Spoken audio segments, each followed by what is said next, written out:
You're listening to the We Are Libertarians podcast network. Find all of our shows at wearelibertarians.com. Hey guys, have you heard of Goldbelly? It's this amazing site where they ship the most iconic famous foods from restaurants across the country, anywhere, nationwide. I've never found a more perfect gift than food. They ship Chicago deep dish pizza, New York bagels, Maine lobster rolls, and even Ina Garten's famous cakes. So if you're looking for a gift for the food lover in your life, head to goldbelly.com and get 20% off your first order with promo code GIFT. You're listening to the We Are Libertarians Network. Learn more at wearelibertarians.com.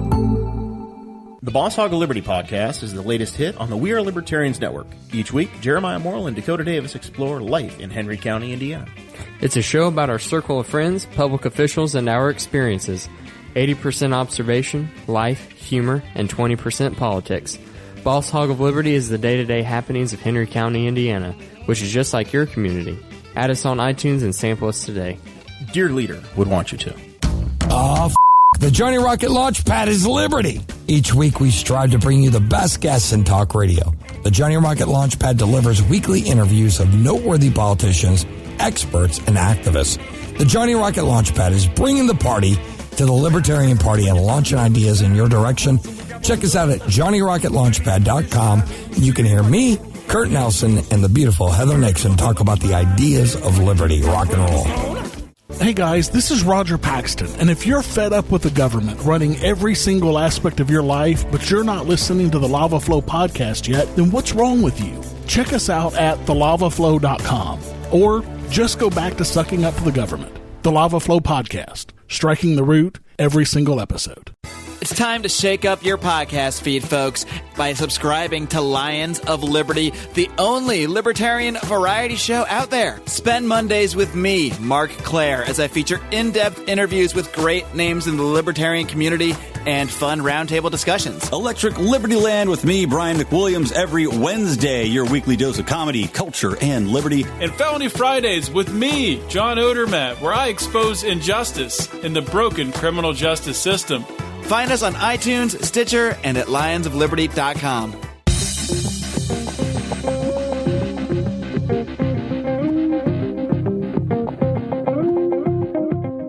Welcome to We Are Libertarians. I'm your host, Chris Spangle. We bring you all of the irreverence modern politics deserves while putting people before political parties. We examine current events from a libertarian perspective with the goal of leaving you better informed. Please be sure to rate and review us on iTunes, like us on Facebook, subscribe to our email newsletter at wearelibertarians.com, or subscribe on Patreon at patreon.com/wearelibertarians. In exchange for supporting our program, we give you all kinds of bonus content and free stuff. Check out all the rewards there. If you are a $5 a month or more subscriber, you get a special feed in your podcatcher that gets you all kinds of bonus content. This week, it's 3 extra hours of We Are Libertarians. Can you imagine? 3 extra hours of this show. That made my whole week. I know, and every episode is commercial-free, a higher quality, it's CD quality, and you get to hear, like, we're at 12 minutes now. Wow. 12 extra minutes Cut of it content. right now, bonus episode. Right. I mean, you could. You got to hear my Jordan Peterson impression, singing The Rainbow Connection. Yeah. Jordan Peterson via Kermit the Frog. Right. Via Rainbow Connection. Now, this show is crowdsourced, so you can send us news with the hashtag WALNews or in our Facebook group and Discord channel. We're always taking your questions and comments via email at editor@wearelibertarians.com. The amount of messages and emails that I'm getting has significantly increased in the last month, and I love it. I want to thank you guys for sending that to me. I promise to respond to all those emails, some of which include from 2 months ago that I've not yet gotten to, and I apologize. Please be warned that this show is raw, unedited, and authentic, so the language is sometimes strong and offensive. Now, with me today are the original co-hosts of We Are Libertarians, going back to our debut in March of 2012, March 8th, the day that will live in infamy. It was the... Because no one will remember it. Right. We tried for March 1st, but I couldn't record the show. I failed. It was very bad. What did we even talk about? I don't know. I think we just repeated the episode because we were lazy and didn't do show prep the next week. Well, I'm sure we introduced ourselves. Right. It was first episode. Yeah. You always give pilots a pass. Now, this episode is, so these co-hosts that I speak of, Chris Gault, how are you? I'm great, like always. Thanks for joining us here on the show. Ready to ruffle some feathers. Of course. And Creighton Harrington, how are you? I'm good. Ready to also do ornithological things. See... That was nice, wasn't it? It was very good, actually. Creighton has his arms crossed. He's got his... He and I both just came from the gym. Oh, no, don't discount me. I got gym shorts on. He came from a place... A guy named Jim. Right. Oh, okay. You've been working out in gym? No. See, it's comments like that make me rethink everything in my life, because I went to see my nieces yesterday. My beautiful, perfect nieces. I'm sure your children, if you're listening, are very cute.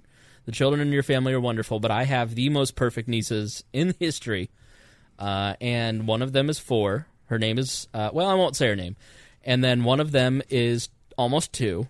And apparently she likes to listen to the podcast. Oh, no. And she said, Uncle Tiss, because she can't say Chris yet. She goes, Uncle Tiss, can you stop teaching me naughty things? And I started laughing. I look at my sister and asked her, like, did you teach her that? And she goes, no. She goes, no, it's because you gross.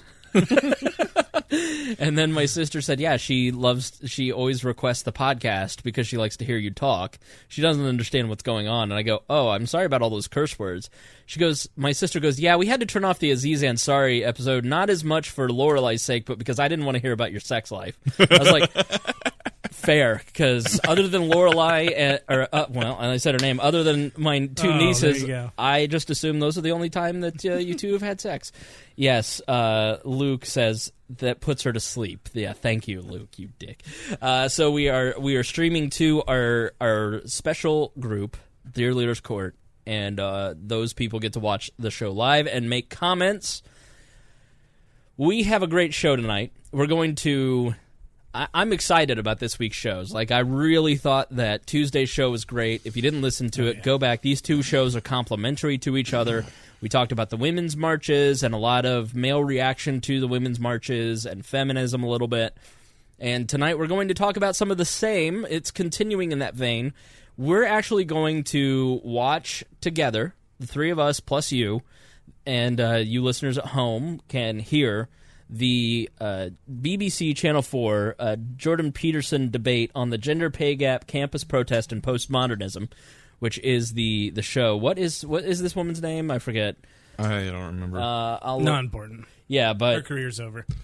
Probably not. She's going to become a martyr for this. Like, she's going to be the face of feminist journalism. Not in America. Not in America. Well, yeah, Cathy Newman. Nothing that happens in Britain, America cares about. Right. Like. True. Nothing at all. So Jordan Peterson, if you don't know who he is, I first heard of him on the Joe Rogan podcast. He's been on 3 times, and honestly, you should go listen to those podcasts because they're incredibly intelligent and interesting podcasts. I would also recommend the Brett Weinstein and the Eric Weinstein podcast as well. 3 very smart academics. And Jordan Peterson is someone who has been a clinical psychologist for several decades.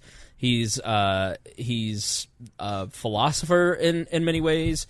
He's someone who has talked a lot about archetypes, and his work resembles Joseph Campbell, if you understand what that is, the man with 1,000 faces, where you have these certain archetypes throughout history, through mythology, through religion, and what does this all mean? And I love him because he blends all the things that I'm interested into a cohesive philosophy. And he does it with a Kermit the Frog voice. Right, and he's Canadian, so he's super polite. He's the only Canadian I've ever liked, other than Michael J. Fox.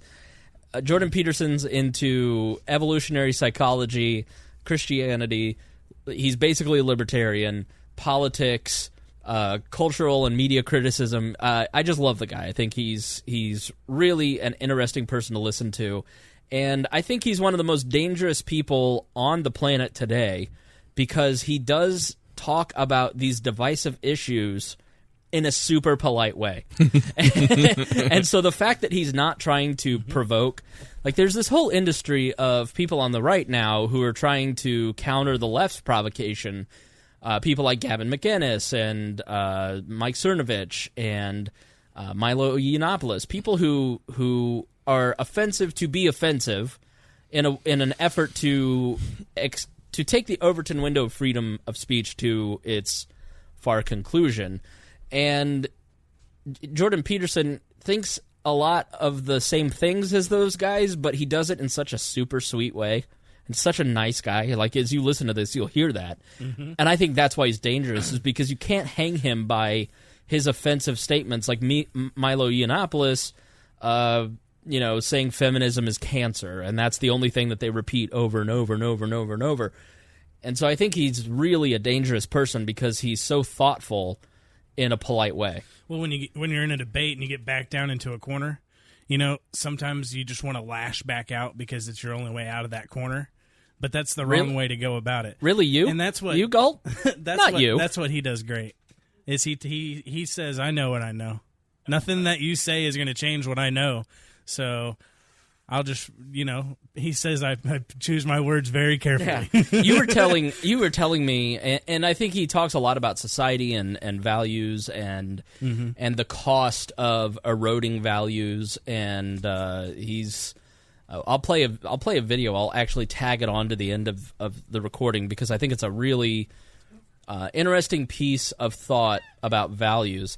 Mittens has taken Creighton's chair. Creighton went to the bathroom, and now she's fighting him for it. I think she's winning. And she is. I think she's going to be on the podcast instead. Come on, Mittens. Move your feet, lose your seat. So there she goes. So read that article that you were showing me. CNN's headline? Oh. CNN is really starting to be the Cathy Newman of America. Cuckolding can be positive for some couples, this study says. Wait, say that again? That's what it says. Let me read you what this says. It says, according to this recent study, acting on these fantasies can have a large positive experience for many couples. And it's hardly a sign of weakness. So if you don't know what cuckolding is, the word was originated in Othello. Othello was the main character in the play, and he was of African descent. And cuckolding is basically where a man of color comes into the bedchambers of a married couple, typically a white man and a white woman, and he makes sweet, passionate love, aggressive love, to the woman in front of the man. That's cuckolding. Well, so cuck has taken, like, when we were kids, we all called each other fags. Like, that was, and it wasn't because we were trying to put gay people down. It was because men like to rank each other based on their masculinity as a way to establish dominance within the group. And they do it through teasing, and the ultimate insult was you're not a man. And so cucking, being a cuck, has kind of taken the place of that word in the modern generation, as people feel empathy for their gay friends and family and go, I don't want to offend you, I don't want to put you down, but I still want to call my friend a cuck. I still want to call my friend less than a man. This is journalism. This is CNN. I'm going to read the quote. Our erotic imaginations have the ability to turn shame lemons into delicious kink lemonade. That's what they wrote. Right. And so this leads me to this interview with Cathy Newman on BBC4 in Britain, as he's over there promoting his new book, which is basically a book about taking care of yourself. And a lot of his audience is male, and it's kind of because of the Joe Rogan audience is where he got to start. And that's an overwhelmingly male audience, and they started watching a lot of his videos, and YouTube's overwhelmingly male. And I think his message is resonating with men for reasons that we outlined in the last episode. Men, the cultural conversation is that men are losers and they're failing society, and women are kicking ass. Meanwhile, women are saying men are shit, and we need to delete all men, and all that good stuff. So I think he has struck a chord with people. Now, what you have to understand before we play this is that if you listen to Jordan Peterson's lectures, Jordan Peterson talks a lot about virtue and values. I'm tempted to kind of start out with that video that I was going to play originally, because I feel like you have to have, for this to be impactful, you have to have some understanding of Jordan Peterson and what he believes. He has a strong sense of take charge of yourself. Yeah. Like his mentality is, basically your fate is yours, kind of. Like it's, you can better yourself by, taking charge of your life in these various ways. And as a result, he's also very, I would say openly hostile to different types of philosophies that are kind of against that kind of take the modus of agency off of the person and puts it on some sort of environment and says that, you're not in control of yourself or kind of and stuff like that. So his biggest enemy that he talks about in his lectures is always postmodernism. Right. And by that he basically means modern Marxism, more or less. I would say it's probably a little more nuanced than that, but if you've ever watched any of his lectures, he goes off about postmodernism a lot, and he does in this interview as well. But yeah, he's sort of like an old-fashioned kind of, you are, the agent of your own success, and in that kind of mentality. Let's dive into this clip. I'll play this clip first. Because I think I was going to play it at the end, but I want to play it at the beginning because I think this is, especially a lot of our audience is male. It's about 70% male, and I think it really speaks a lot of truth. And the video is titled "This Old Clip Explains How Jordan Peterson Actually Got Religious," and it's from it's one of the. You can hear the full lecture.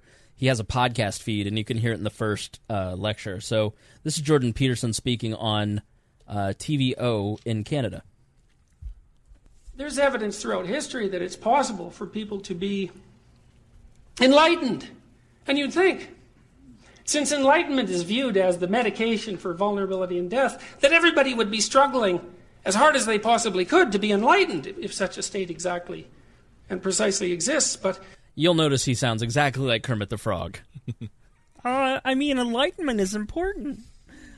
If the barrier to enlightenment is the development of self-consciousness of the individual human's infinite capacity for evil, then you can be immediately convinced about why enlightenment is in such short supply.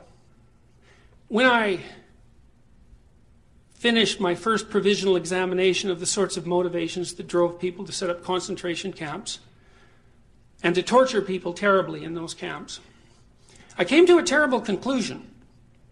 It was a conclusion that I think in some ways was the worst thing that had ever happened to me, maybe intellectually and morally. I came to understand why it is that people depended on their group identity and their cultural identification, because that helped protect themselves from their own vulnerability. You have to believe things because you just don't know everything. So you have to believe things. They fill in the gaps. The beliefs fill in the gaps. If the beliefs are stripped from you, then your defenses against the infinite are stripped, and it's no wonder that people will defend their beliefs. I think that's a really important point for today's society. We have identity politics is just rampant in America. Yeah, we've been talking about it for weeks. Yeah. Months, maybe. Years. Identity politics is people just buy into the identity politics so hard because it allows them to blame other people instead of taking care of themselves. I thought, well, if you're too involved in defending your beliefs, you're going to be willing to kill other people in their defense. And we're so technologically powerful now that we can no longer be willing to kill other people in the defense of our own beliefs because the time for that is past.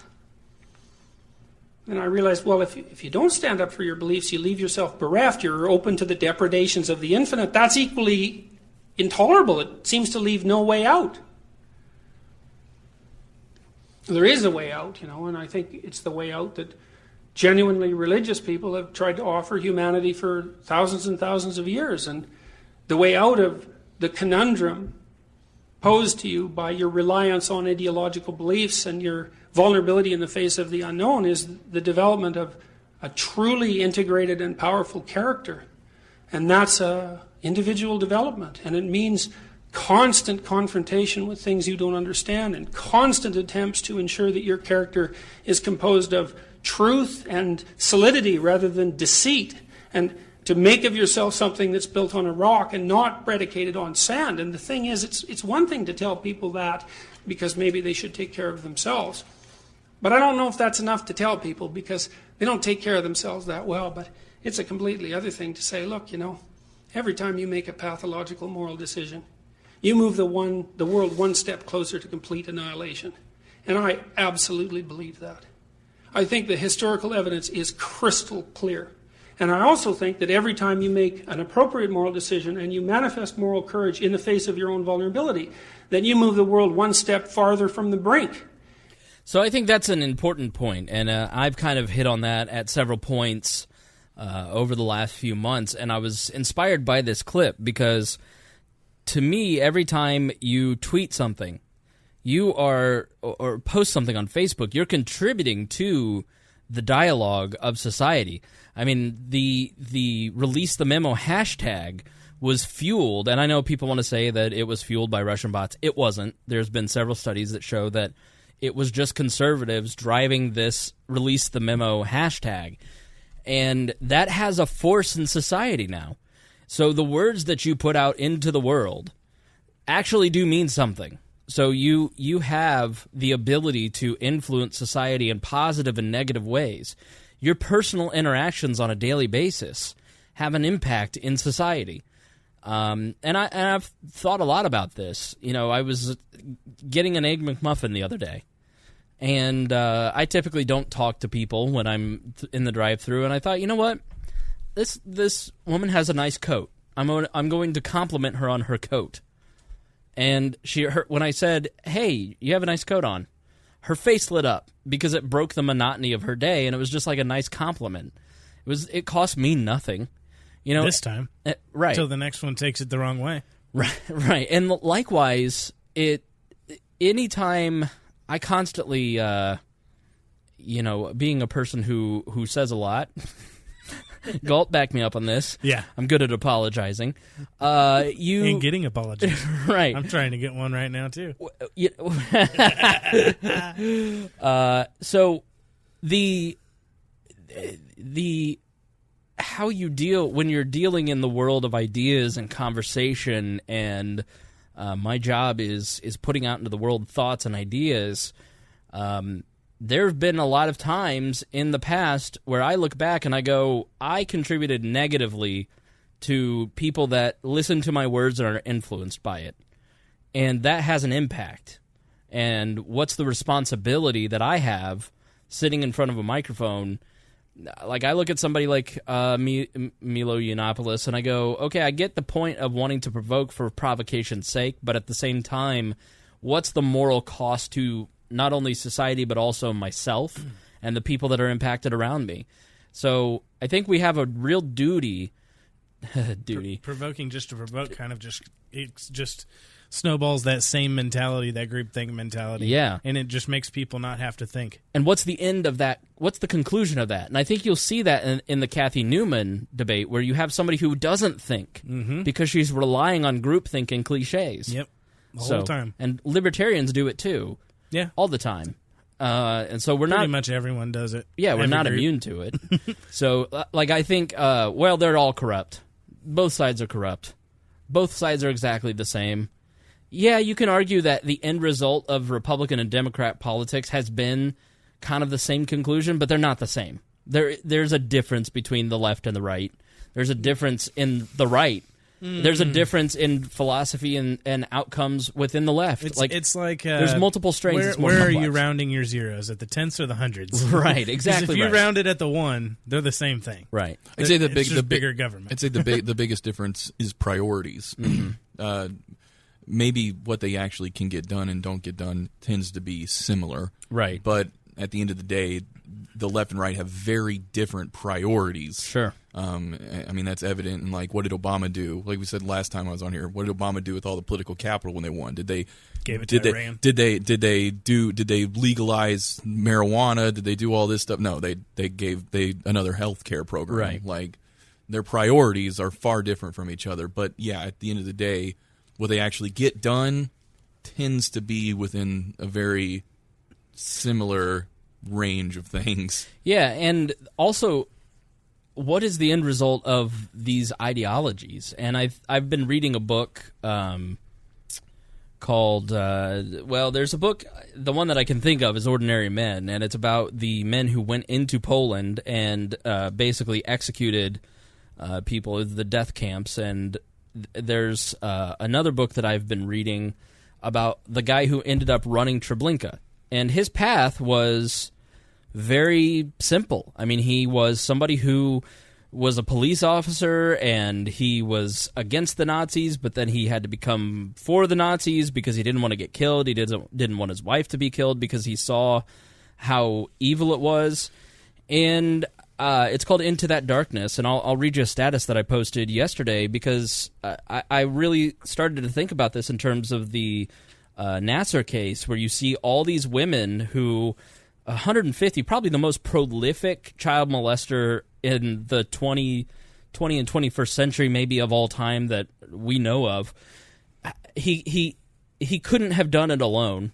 He couldn't have molested that many people who are of a cognizant age, who are teenage girls, and parents, Michigan State University, police, people knew, and they didn't say anything. And so I wrote Into That Darkness, An Examination of Conscience, is a book I'm halfway through. It is about the man that became the head of Treblinka. He wanted to tell his story so that others wouldn't follow his path. He goes along with the Nazis so they wouldn't kill him. He was a police officer with a normal life and ended up running a death camp. Normal, regular people made the Holocaust possible. How many adults failed women in the Nasser case? How many turned a blind eye to it as to not cause problems to protect their own interest? What injustices are we ignoring currently so that we don't rock the boat? And that is a lot of what Jordan Peterson is talking about in this message. And that's the case for every single person. You know, Solzhenitsyn said, drawing on his Eastern Orthodox Christian background, every single person is the center of the world, a center of the world, not the center of the world. The world's a complicated place. It can have all sorts of centers. It's hard to believe that you might be one of them, but everything about human existence is hard to believe. The fact that it's here at all is hard to believe. The nature of it's hard to believe. Everything that human beings does is so ridiculous and remarkable that it's a consistently and constantly unfolding miracle. The idea that each of you might be a center of the cosmos in that infinite admixture of ridiculousness and absurdity is hardly more than one more ridiculous thing to swallow. Well, I'll summarize, I guess. I said that tragedy is a precondition for being. Being is the interplay between the finite and the infinite, and in that interplay there's tragedy, and there's no way out of that. Evil's something different. Evil's the conscious attempt to make the conditions of existence more pathological than they have to be, and it's motivated by conscious intent. The motivations arise because people pay a terrible price for their self-conscious awareness, and that awareness is their awareness of their vulnerability, and that is a terrible thing to be aware of. That vulnerability can be confronted forthrightly, accepted, and the appropriate decisions made. Alternatively, people can retreat into their own rationalistic arrogance and attempt to deceive themselves and everyone else about the nature of their own existence and about the nature of reality. That pathway leads to nothing but destruction. I think that there's good reason to assume that it's too late in our developmental course as a species for that path to be acceptable anymore, because we're too powerful. And if too many people stay on that path, we're going to do ourselves in. And so I would say, as we've become more technologically powerful, an increasing moral burden is being placed on each of us.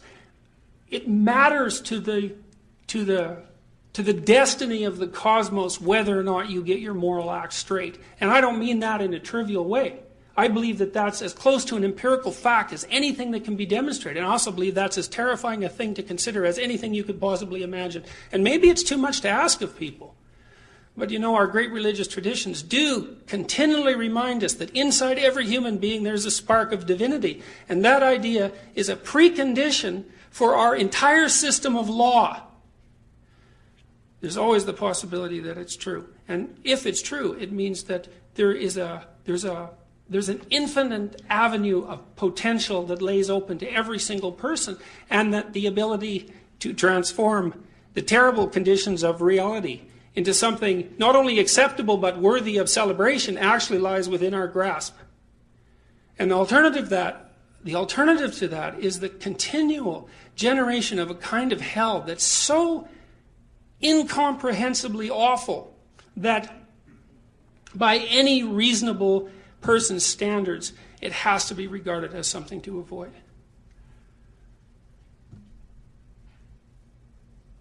That's all I have to say about that. It's like the most... Thanks, Forrest Gump. I'm going to drop all this existential philosophical talk on you and see you all later. I was going to say, like, I haven't heard that one, and that one sounds very, very existentialist. Yeah. And I mean... that's what I love about existentialism in general, and Jordan Peterson in particular, is this idea of personal responsibility. Really, I mean, he doesn't. I think a lot of his popularity is built on his like constant attacks of postmodernism. Right. But once you if that's like what gets you into it, and you actually pay attention, you come back because you realize this guy has actually a lot more to say than that. Yeah. And this idea of personal responsibility, like all of the problems in the world, you know, though that's our responsibility to solve, and it's your responsibility to solve your problems and that kind of stuff. He's empowering people to take their life by your own sack and pull your bootstraps up and take care of your own life and clean your room. Yeah. You know, like clean your room, like literally clean your room is something he talks about on the Joe Rogan podcast. And this is something that is fundamentally libertarian. How can you have a society with people who don't take responsibility for their lives? How many of us listening who identify as libertarians, if you really start to think about your behavior, your words, your thoughts, how much of it are you blaming other people, blaming the government, blaming men, blaming women, blaming blacks or whites or, you know, your mom or somebody else for your behavior instead of going, all that's tragic. All that stuff that happened to me is tragic. The things that happened to me in childhood or the things that happened to me in college or the things that are happening to me now, those are tragic things.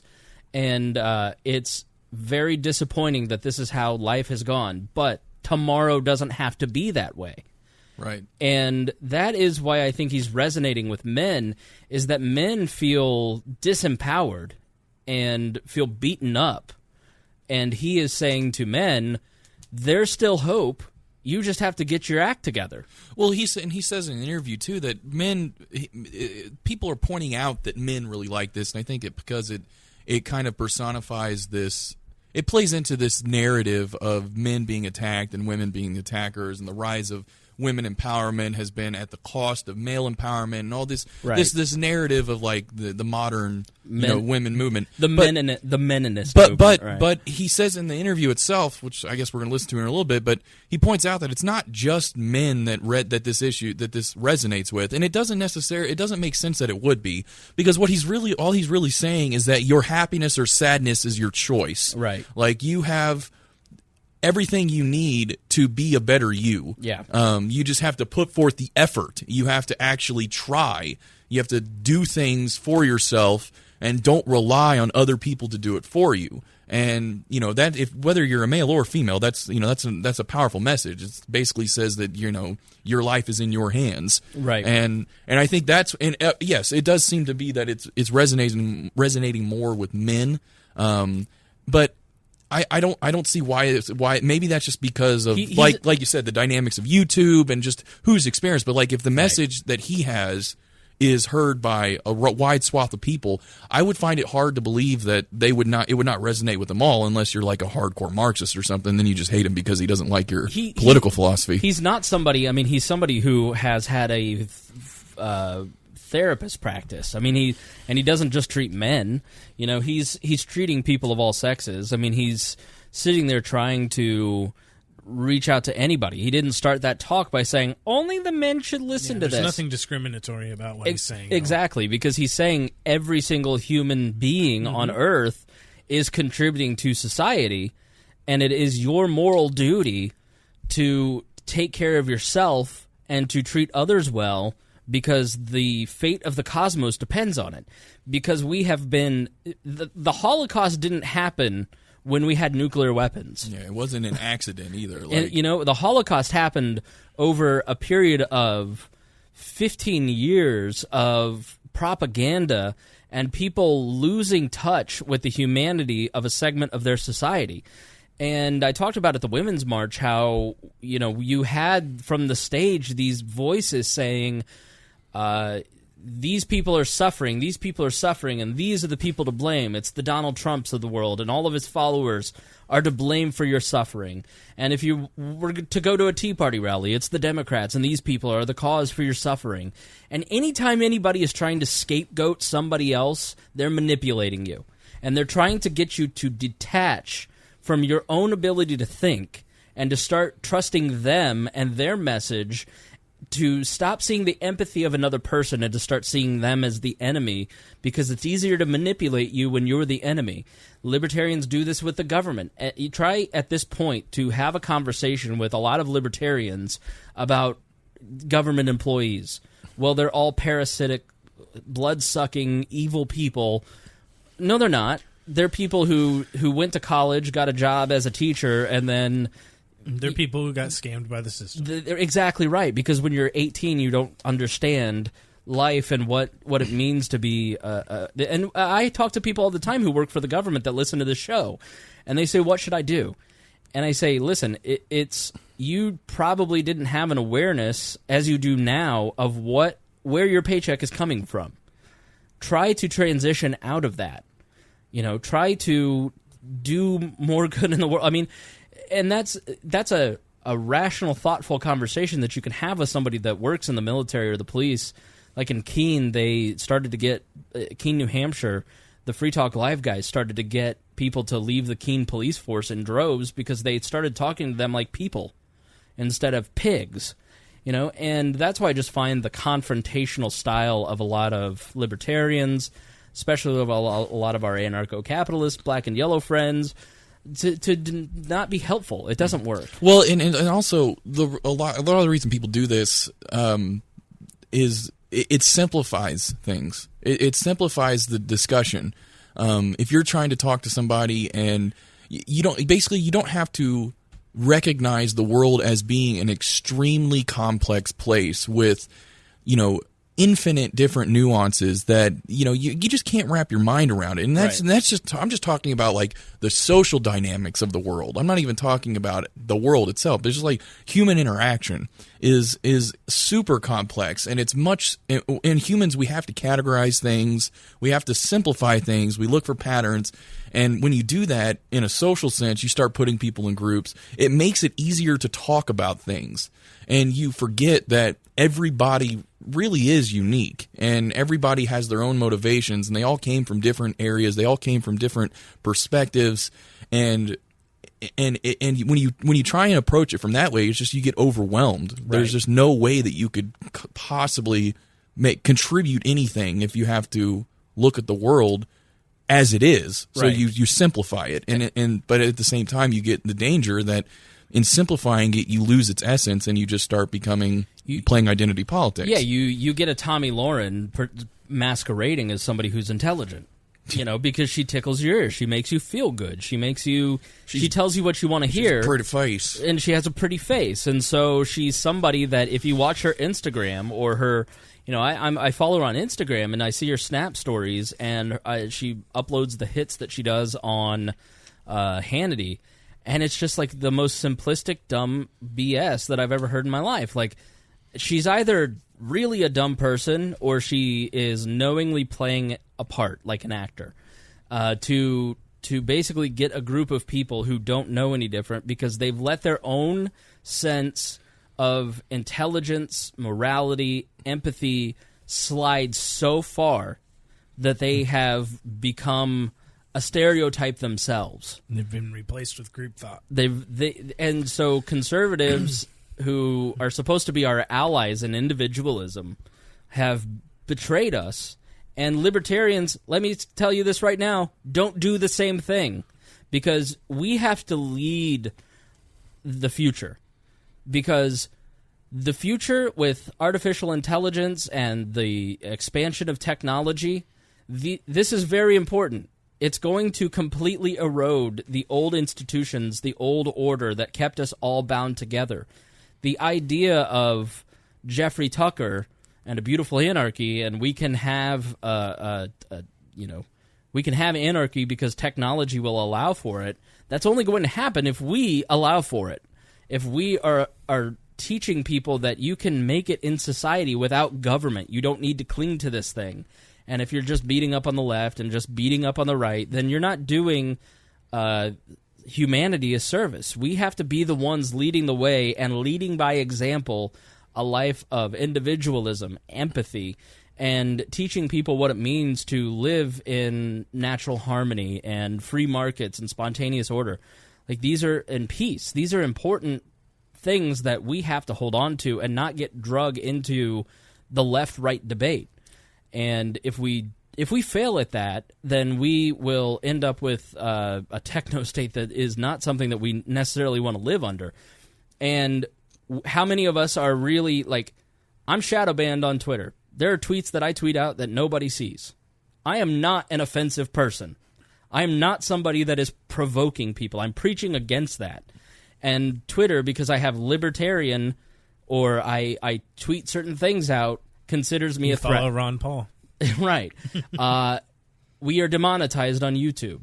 We are obviously hurt by Facebook, but even with our big Facebook page, trying to have a rational conversation on Facebook with supposed libertarians is incredibly difficult because we don't allow for it. It's not Facebook doing that.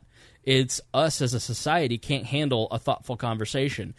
The idea of don't talk about politics and don't talk about religion has led us to a place where we don't know how to talk about politics and religion. And these are the two of the most important things in society. And we have no ability to have those conversations because we want to put our heads in the sand. Mm-hmm. And we have to stop. We have to start engaging in thoughtful dialogue with each other. Go if you're a diehard conservative, go to a women's rally. If you're a super feminist, go to, I don't know what the equivalent, go to a Young Republicans meeting. Like and go with an open heart and an attitude of understanding, because living in that echo chamber, I'm talking to you, Gault, talk to other people with an open heart. So me and Creighton need to go to the communist rally. Right. And I think you will see a lot of people that you just go, I agree with these people. It's like the thought that in Creighton, you're in college more than I've been in college in the last 15 years, and Gault, you too. Like the idea that universities are just perverting the minds and propagandizing the minds and turning out liberal robots. I don't think students pay enough attention in class to even be indoctrinated. No, you're already indoctrinated by the time you're there and you're paid for it. Yeah. You're there to pander to your professor to get that A. Right. That's all people do there. Right. Yeah, I mean, you can't challenge the status quo. In my experience, my collegiate experience, most of the teachers I ever had were more about people discussing than they were about preaching a specific ideology. Mm-hmm. There is maybe one professor I know that was very openly like socialist, and he like preached it kind of stuff. Right. But like for the most part, that was early on. I switched to hard science, and there's like no politics in that. Right. So, I mean, I don't know. I'm sure it depends on the school. There's some schools that are probably more blatantly political, maybe like a Berkeley or something. But like even then, it seems to me that there's like this there's this silent majority, not silent majority, but there's a large portion of the student body that doesn't necessarily agree with like the stereotypical leftist mentality. But they're not the ones that are organizing groups and going and setting up protests and stuff. It's the ones that have the cliche lefty kind of, but when they do set up something and they bring in like a Ben Shapiro, and they want the Ben Shapiro to come in and speak to the ideas that they agree with, and then the other side comes in and makes a big ruckus and it gets on the news and stuff like that. So it's hard to say. It's hard to say whether or not it is as cliche. I don't know though, because if it was so overtly leftist, then I don't think that we would have ever had any success at IUPUI setting up chapters of what are blatantly anti-leftist groups and lawyers. Stone is in college. He said, I had a lot of discussions with liberal professors, and it was mostly all in good fun. Mostly. Yeah. I mean, I liked talking to professors when you didn't have them in a class. Right. Because then they'll talk to you, they won't judge you, they won't hold it against your grade for the whole semester. Yeah. To constitutional law. That was the class. Mm-hmm. Oh, man, I was so excited to take constitutional law, my first pre-law class. Like, I was ready to go. I was super excited. The Constitution, a living document. That's the title of the textbook. Yeah. It just went downhill from there. Everything I said to have any kind of different opinion, it was always received, and then she would respond, yeah, that's debatable, and then she would continue and just completely ignore everything I said. In papers, she'd mark them down and just find reasons to mark it down. Right. It was not a good time. Yeah, that happened a couple times, but that was the worst class. I think there's a lot of it is all overblown, and I think there's a lot of commentators on both sides who like to completely overblow all the stuff. Everything's overblown in today's society. We are the outraged generation. It is bad, guys. Everything that happens is the worst thing that could ever happen. The world is crazy. I tweeted out. I said, and you can follow me at Chris Spangle. There needs to be more voices out there just going, things aren't really that bad. Things are actually pretty good. Jon Stewart put on, what was that, during the Obama administration, he put on the rally for basically level-headedness. Right. Because, he has a point. Like, he was trying to make a joke, but, like, the point, everybody's outraged about everything. How many times have you opened up your phone and one of the headlines is this thing that you thought was innocuous that you've had your whole life is actually like super racist and hates women. Like everything that there is in this world. I remember those beards are racist. Like there was an article where if you have a beard, then you're actually helping racism. And they went through their argument. It's like no one can just say that things are just things. They are what they are. Like, no one has any ulterior motive. Usually things are what they are until you wake up and you open up your phone and Alex Jones is preaching about totalitarian governments and how they need to take over. That's not what they are. Alex Jones was on some kind of different drug this morning. Alex Jones, I don't know what was up with him.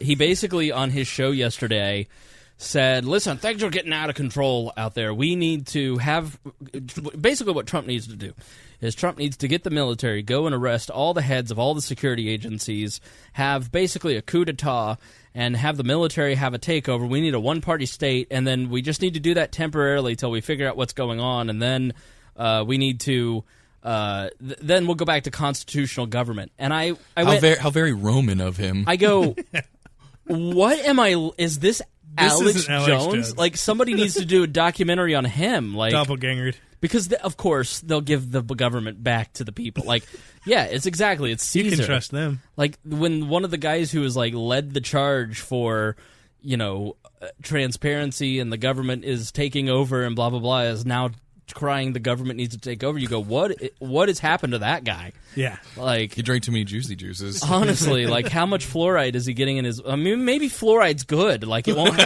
like, maybe we should need to give Gault some fluoride so he doesn't turn into that. You drink too much bottled water and suddenly you're a dictator. If you're drinking fluoride, stop the podcast right now, go to the grocery store and buy spring water. Don't stop drinking that. Your life will change. Your life will change. You will be less indoctrinated.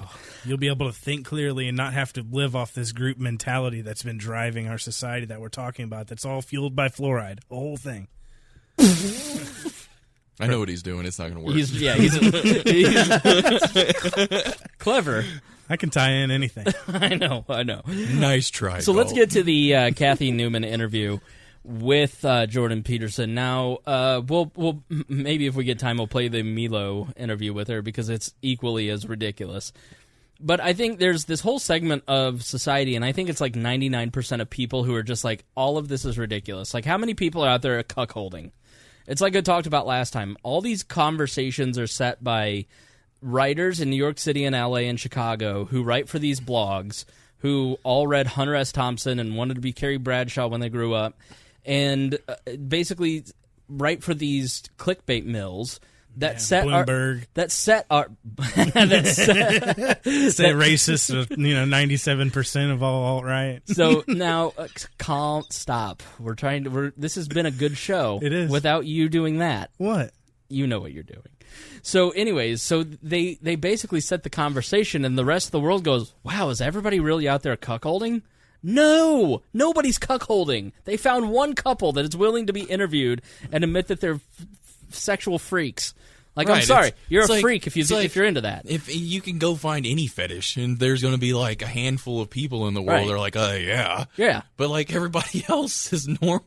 You got on FetLife and you found one cuckolding couple and said everybody's cuckolding. But they did a study. Right? Like my sister. Everybody's got a study. That's another thing. It's like, oh look. Here's a study that says maybe possibly something with maybe like 90, whatever. Like, no one knows how to read or interpret studies anymore, but then a journalist says, maybe, and then like, holy crap. Like my sister, vaccines cause autism. My sister has lived in Boston, and she loves Elizabeth Warren, so that kind of tells you she was a Bernie supporter, I think. Like, that kind of tells you where her politics are. Like, the first thing my niece says to me yesterday is, Donald Trump, boo.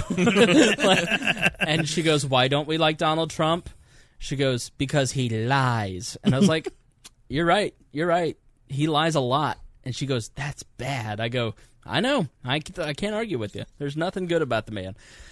So she basically, but she, like, I was surprised. She's like, this feminist stuff's getting really out of control. Your niece said that? No, my sister. Yeah. No, he's bad. This feminist stuff. All right, so let's get to the Cathy Newman interview with Jordan Peterson. This is the greatest thing I've ever. This is the greatest thing I've seen all year long. Yeah. At least, like, it is so, like, it perfectly encapsulates how society feels. Like, I feel like society is Jordan Peterson, and the political media and the press is Cathy Newman, and everybody's just trying to have some common sense in their lives, and then the Cathy Newman comes along and says this, and then you just, it's like, she's every person we've ever argued with online. Jordan Peterson's a superhero. And then he destroys her. And it's important. The power of logic. It's important to point out the reason that he destroys her isn't necessarily that he has good points and stuff, but what he does is he says in the interview he's very careful with his words, and that's one thing I like about him is that he never rambles. Every single word that comes out of the guy's mouth has a point. And like, it's on full display here, but what he does is he takes this like Chris said, there's always that argument you've ever been in is like some overly, exasperated person who's trying to put words in your mouth and get you to agree that you basically trying to control the narrative of the debate by making you sound like you've said the worst thing imaginable or that you've said something absurd. And he doesn't fall down that road because he's very but he's polite about it. Yeah. He's very He never raises his. I mean, I would have been screaming at the woman. Yeah. Like I watched this and I go, this is how every debate should go. I need to do better. Like, I thought about my fight with Roger Paxton on we basically do a show together once a month with Mark Claire and Johnny Rocket, and we do the basically the Justice League of Libertarian Podcasters, whatever, and we do it for our subscribers. And he and I, the last episode, had like a really brutal fight, and he was a real dick. And I was like, I could have not escalated it. I could have kind of backed down, and he probably would have, but like I could have done, like, because he's just so calm and polite, and you connect with Jordan Peterson because you can tell that he is a therapist because he therapists you. Like my friend who is a social worker, and I start to get agitated, and she's like, how are you feeling? And I'm like, don't you social work me right now. You know what I mean? Like, he just keeps it calm. Well, if that's how you feel, tell me more. Right, and like he puts I don't know. I mean, we'll listen to the interview. You can judge for yourself. But like this needs to be in every like PR person's class from now until the end of time. Right. Like this should be studied. This is how you deal with a hostile interview. This is how you deal with a hostile debate. I mean, this is textbook good debate skills. I mean, I can't emphasize enough how the most that I think you'll get out of this is like how to deal with an overly hostile interviewer. And we're gonna pause. And you've noticed Creighton hasn't been blowing up at me. Yeah, he used learned. to go, oh, what? And now he's just like, I see what you're doing there. Yeah, it's because he's been watching this guy too much. So we are going to pause. Stand on the shoulders of giants. We're not just going to play it all the way straight through. We're going to pause and give you some reaction as we play it. But let's get it started. Peterson, you've said that men need to, quote, grow the hell up. Tell me why. Well, because there's nothing uglier than an old infant. There's nothing good about it. People who don't grow up don't find the sort of meaning in their life that sustains them through difficult times, and they're certain to encounter difficult times.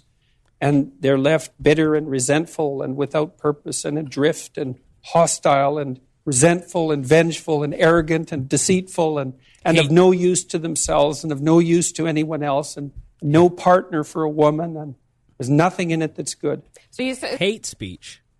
Hate speech. How many times do you think she says, so you're saying, in this interview? 50? 100? A lot. A lot. So here she goes. I mean, that sounds pretty bad. You're saying there's a crisis of masculinity? I mean, what do you do about it?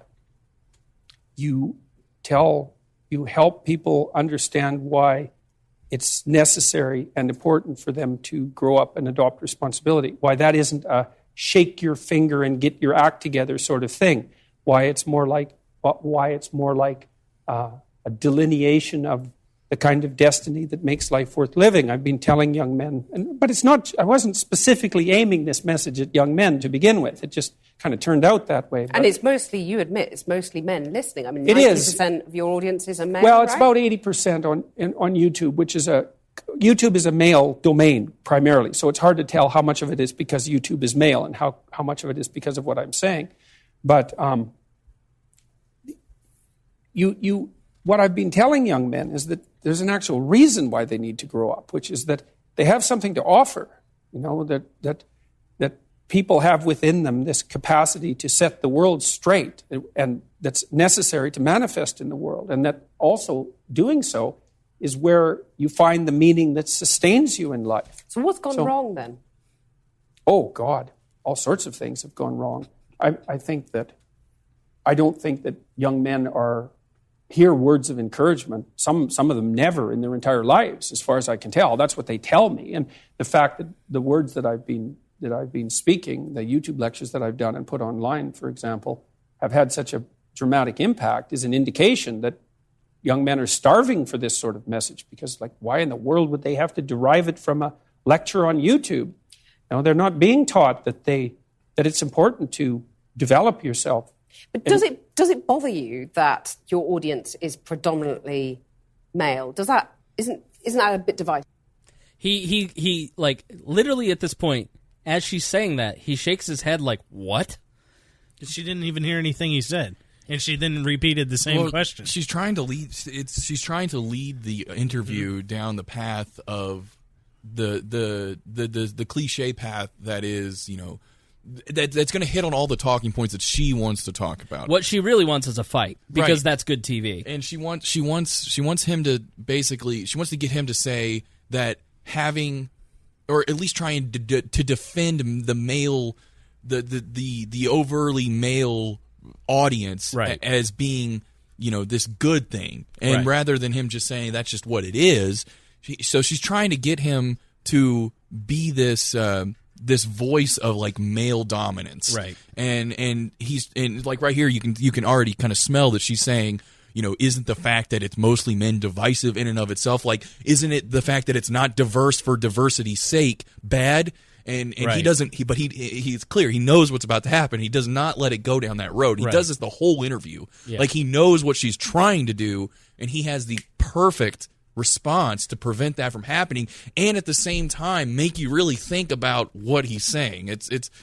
I mean, I can't emphasize enough how great this interview is. I mean, she also, there is a disdain in her voice for the idea that there would be an audience that is catered towards men, thus making his point, which is there is such a cultural conversation biased towards female success that it's come at the expense of men, to the point that men are sitting there going, nobody's ever said anything good to me. And I've had this experience with female interns that I've had over the last 15 years of my career have always been far more engaged in what they're doing, far more engaged in the work, far more motivated for their career, and better prepared for not only life but for the tasks that I give them.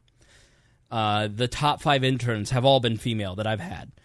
The male interns have all been lazy, unprepared, emotionally backwards. Like I've seen this time and time again. And if you have a conversation with younger millennial men, but most millennial men and Gen Z guys, they just don't know what they're doing. Like, they have nobody's told them what to do. Their father didn't sit down and have a conversation with them, and it's because their dad was just as ill-prepared for life as... And so I just think there's this real need within men to have a conversation about what masculinity actually is. And if you are willing to engage in that conversation outside of the Christian church, because in the Christian church it's a big topic and it's acceptable because that's part of the Christian culture of the two gender roles. Mm-hmm. But if you're having a conversation, if you started a podcast around male success, you start with that question. Why are you catering to men and not everybody? Is this acceptable? Right. And that is, it's 2018. There's a serious backlash that I think comes along with that. Mm-hmm. And nobody's saying that women shouldn't be successful. As we laid out in the last episode, that's really good. It's really good when women do well, because women moving into the workplace and gaining more equality has opened up entire new industries, and industries that are far more empathetic and helpful than male-dominated industries. So I think women's sensibilities bring a lot to the workplace, but that kind of disdain for the boys' club, I think that's why you get a Gavin McInnes and the Proud Boys, where we're overtly male and it's a type of masculinity. That void for masculinity is filled by a Donald Trump. It's this perverse, false masculinity that I think is a real problem for society. So you just linked the feminists as a reason that Trump got elected. Absolutely. This kind of conversation is exactly why there's a backswing. They literally shot themselves in the foot. Absolutely. And oh yeah, I mean, but everybody knows politics now is just like swings from one extreme to another. Yeah. I mean, Trump is he's a cartoon personification of all of the things that the left hates about the right, and the fact that that's the case is probably due to the fact that the left hates these things about the right. They typecasted various normal people, like when when leftist commentators were calling Mitt Romney literally Hitler, mm-hmm. and then a Donald Trump shows up, what do you do? Right. You can't call Mitt Romney is nowhere even close to a Donald Trump. He was just he was very much more middle of the road, but even that was too much. And if you do that, they're like, well, if you're going to call Mitt Romney literally Hitler, then why don't you go with the worst person from the perspective of a liberal? And that's what happened. That's outlined in the Michael Wolff book, where essentially Steve Bannon, the binder's full of women comment in the debate, where Mitt Romney, for the sake of making him look like he hates women when he clearly doesn't, where he's trying to say, I have binders full of female names because diversity is important to me. I want inclusion. And they mock that. They take that out of context. They make him look stupid. And so Steve Bannon watches this, and Steve Bannon says, Donald, they're not going to take you seriously no matter what you say. So just say the most offensive thing you possibly can, because nothing really matters. It doesn't really matter. And when everything stops mattering, that's when things start to get dangerous in a society. And, one good economic crisis, and we're in a lot of trouble. Part of the deal when you're not desperate and you can walk away. Right. That's when you're winning. Right. It's like, and I think that's ironic. Like, I tend to agree with the idea of diversity of viewpoints being important. I agree. Like, that's how you learn. That's how we grow. Like, we grow by getting these diverse range of views in our lives, and a lot of that has to do with experience. And I think the left has good faith on that. Like, they are obviously for diversity's sake, because they think a lot of what your political ideology or just your general ideology on life comes from the experiences you've had, and a lot of people's experience is based upon their race, their gender, and so they're like, you need to get these other in here to get these various viewpoints. And I completely agree that is important in our lives. But when you're so invested in sort of like your own brand of that when somebody goes out there and tries to say, I also am for this, but they're not on your team, that you mock them like the way they did with Mitt Romney. It's like you've ruined it. Like, you've taken something that is good and you have ruined it for the sake of politics. And now what happens? It becomes meaningless. And now people say diversity for diversity's sake is a sin. And like, people on the right are like, I hate diversity for diversity's sake. And it's like, it is at root a good thing to have diversity of viewpoints and diversity of people and cultures, but like, when you go out there the way that the left has done in recent years, you've ruined it. And now the right reacts to that by saying diversity for diversity's sake is wrong. And that's not something that they should disagree with on the left. Like, what part of being conservative or libertarian or anything says, I am against diversity for diversity's sake? Like, that's dumb. Like, there's no part of the ideology that says it. But it's because of the past 10 to 15 years, it's been used as a weapon against the right, and they've been mocked for it. Right. All right, let's go back to the interview. No, I don't think so. I mean, it's no more divisive than the fact that YouTube is primarily male and Tumblr is primarily female. Isn't it? Tumblr is primarily female.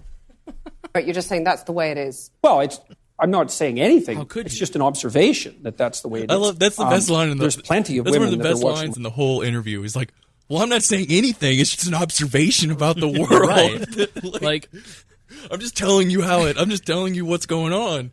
That's my not lectures profound. And my talks and buying my books. It's just that the majority of them happen to be men. What's in it for the women, though? Well, what sort of partner do you want? You want an overgrown child? That is such a great response, because instead of going, what do you mean? Instead of turning it back around on her and making her clarify the question, I mean, he, again, as Creighton said, knows what she's trying to do, and so he engages with, he incentivizes her. He gives her a response, and the listener, who's thinking along the same lines, a very empathetic and incentivized response. He's appealing to her own selfish interests. And that's why I think that was such a brilliant answer. He didn't get caught up. What's in it for the women? Which is a ridiculous question in the first place. Like, if men do well, it doesn't hurt women. And that's the premise of her question, is that if men do well, it's somehow going to take from her and take from women and the people that she's fighting for. And he's saying it's not going to hurt you at all. In fact, it's going to benefit you in these ways. And he used selfishness, to quote Ayn Rand, basically. He used selfishness to appeal to her, and I mean, he didn't win her over, but I think anybody watching went, yeah, that's a great point. And I think that was a beautiful rhetorical answer. Yeah, because I'm sure you've heard it as much as I have, that, like, you know, the women in current society complaining about, you know, oafish, overly toddler-like male Ask figures. any woman about her Tinder. Yeah, it's abysmal. The way that men act on Tinder is disgraceful and abysmal. Yeah. Now, it's not all men. You know what I mean? Like, and I've noticed this trend over the last couple years, that it wasn't there as much the first couple years that I was dating after the divorce, but it is there now, where it is, oh, this is just how all men are. And like the last girl that I saw, I just, the chemistry wasn't there. There's nothing wrong with her. She's a great person. And I basically just, as as empathetically and as gently as I could, said, I just want you to know that I don't see a long-term future. It's nothing about you. It's just a chemistry issue, and it's just not there. Oh, she went off. Nobody likes to be rejected, so I get it, but it was, like, there was no reward for, like, not ghosting her even. Like, I treated her, like, with decency, and you got treated the same way you would if you ghosted her or called her a fat pig, and so there isn't that range. You just get lumped in, all men are this way, you're the exact same. Your efforts to try and, like, understand your emotions and treat me with respect and decency, that's not rewarded by women. You're just lumped in with every guy who just sends dick pics, and I think that's a mistake that women are making. And I know I sound selfish and like, oh, you want to be rewarded for dumping somebody. Well, I would like to have some acknowledgement that I wasn't being those guys. I'm making an effort, and you're not even appreciating that effort in any way. We'd like people to act like adults. I'm acting exactly. I'm rewarding myself right now for acting like a grown-up, and that's how far we've come. Is like, I acted like an adult and nobody recognized me for it. Like, if the outcome's going to be the same, why would you change what you're doing? And so that's what I think a lot of guys think. It's like, if I'm going to do this thing, I've figured out how to treat people with respect, and then I don't get any kind of respect back. Why not just be a dick? Why go through the effort and the vulnerability and the emotional expense of treating you with respect if the same outcome and treatment is going to be if I just did it easily and ghosted you? And I think that's a two-way communication. So it's a vicious cycle where guys have so much in dating, and man, it's tough dating because you are dealing with it's on both sides. Men and women face this. When you're dating another person, you're dealing with all the mistakes of the last 5 people. And so it's really hard sometimes, and you have to go, listen, that's not me. And after my divorce, I treated, and I still sometimes project what happened in that marriage onto people that I'm dating, and I have to go, that's not fair. I need to stop that. So it's a vicious cycle, and I think everybody who's listening, male or female, just kind of has to go, even if it's not going to be the same, for my own moral benefit, for my own personal benefit, I don't want to look back on this moment and go, I did the wrong thing. I need to at least look back and say, even if I'm going to get screamed at, I'm going to be proud of the way that I handled that because I want to have self-respect. Mm-hmm. And I think that's the part that a lot of people are missing. And I think men, if you're doing things that treat women with disrespect, then you have the inability to look back and find self-respect. And I think that's a really important thing to do, is do the hard thing. And I think that's something that men are failing at. They're not doing the hard things. And so they forget over time what the right thing, what the hard thing, what the moral thing is, and so they lose the ability to do it all together. Well, that, and they can't get past their insecurities. That's what Peterson's talking about. Yep. So, and that's why I always recommend the book Mate, or I don't know if the title is now What Women Want, but it's by Jeffrey Miller with a G and Tucker Max. You what, mate? And the book is basically, here's how human attraction works, and here's how you can get women. And it's basically like, take care of yourself physically, earn money, get a good job, be a well put together human being, have friends. Like, what's in it for a woman to read that book? That was the question she asked. What's in it for the women? What's in it for the women? Like, women could read the book too, and I think it's a great understanding of how humans actually are attracted to each other and what you can do. And I think that's what he's saying. Like, put yourself together. So let's go back to the interview. Or do you want someone to contend with that's going to help you and that so you you're can saying rely on? Women have some sort of duty to sort of help fix the crisis of masculinity? It depends on what they want. No, I mean, it's exactly how I laid it out. Like, women deeply want men who are competent and powerful And I don't mean power in that they can exert tyrannical control over others. That's not power. That's just corruption. See, and he, again, back to Creighton's point, clarifies that because he knows I'm not going to get stuck on this through the rest of the interview. Yeah. Power is competence. And why in the world would you not want a competent partner? Well, I know why, actually. You can't dominate a competent partner. So if you want domination... want to dominate, is that what you're saying? No, I'd say women who have had their relationships impaired, their relationships with men impaired, and who are afraid of such relationships will settle for a weak partner because they can dominate them. And that's, I think, a really important point, kind of back to what I was saying. If you can control the situation by being aggressive and domineering, then you have less of a risk of getting hurt because you're in control. You don't have to give up as much because there's not as much risk, because if you have a partner that challenges you, male or female, I'm not, but people who are controlling and domineering, male or female or trans, I'm going with 3 genders. I'm not doing the 67. Yeah. You're not all-inclusive? Really? I can't get in on the hydrofluid genders. Fluidity?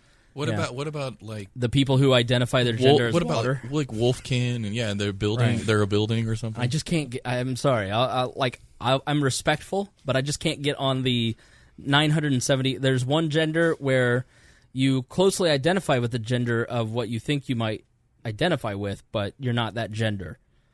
I don't know what that means. I just can't do it. All right. You get to pick your pronoun. Right. Pick your pronoun and tell me what you want, and I will abide by that. Because that's called respect, right? I want you to call me they. Okay, they. So that's fine. But what it comes down to is if you're, and you probably don't know you're a controlling person, but other people will go, oh, he's so controlling. So is it the CNN article that we started with? Right. Is that controlling relationship? Is that what that leads to?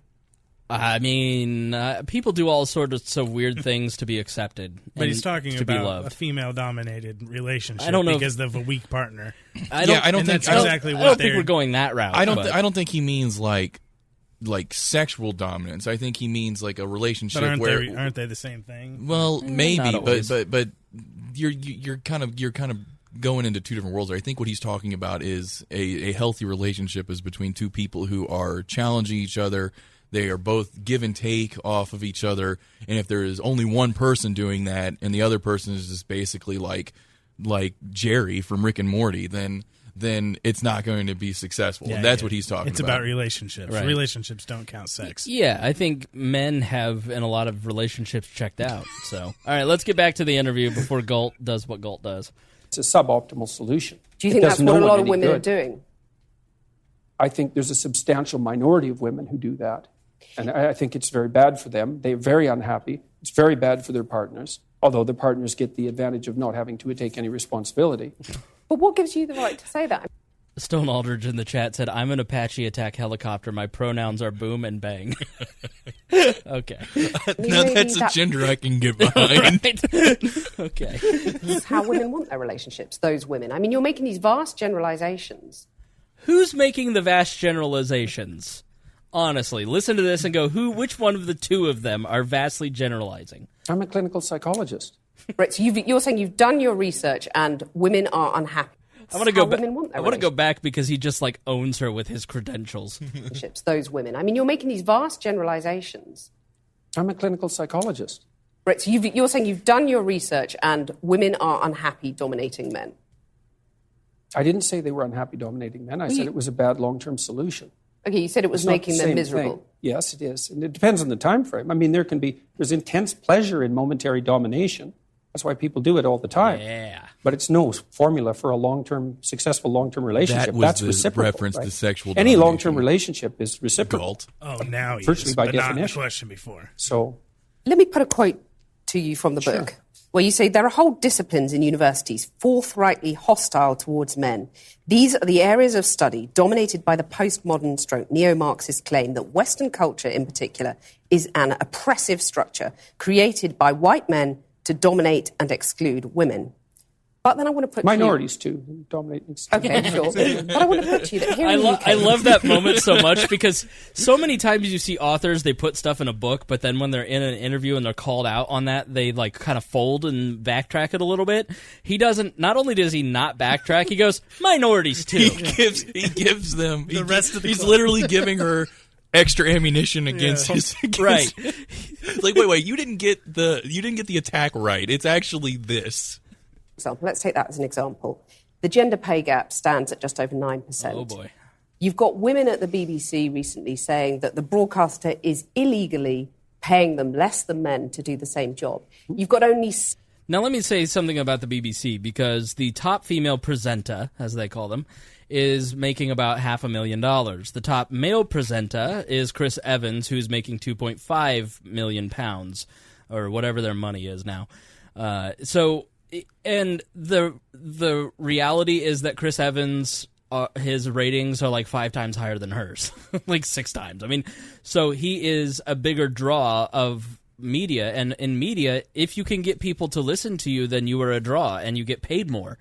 Patreon.com/WeAreLibertarians. So you have a free market principle deciding who is getting paid more, and the audience is deciding that Chris Evans is more worthy of a higher salary than the female presenter.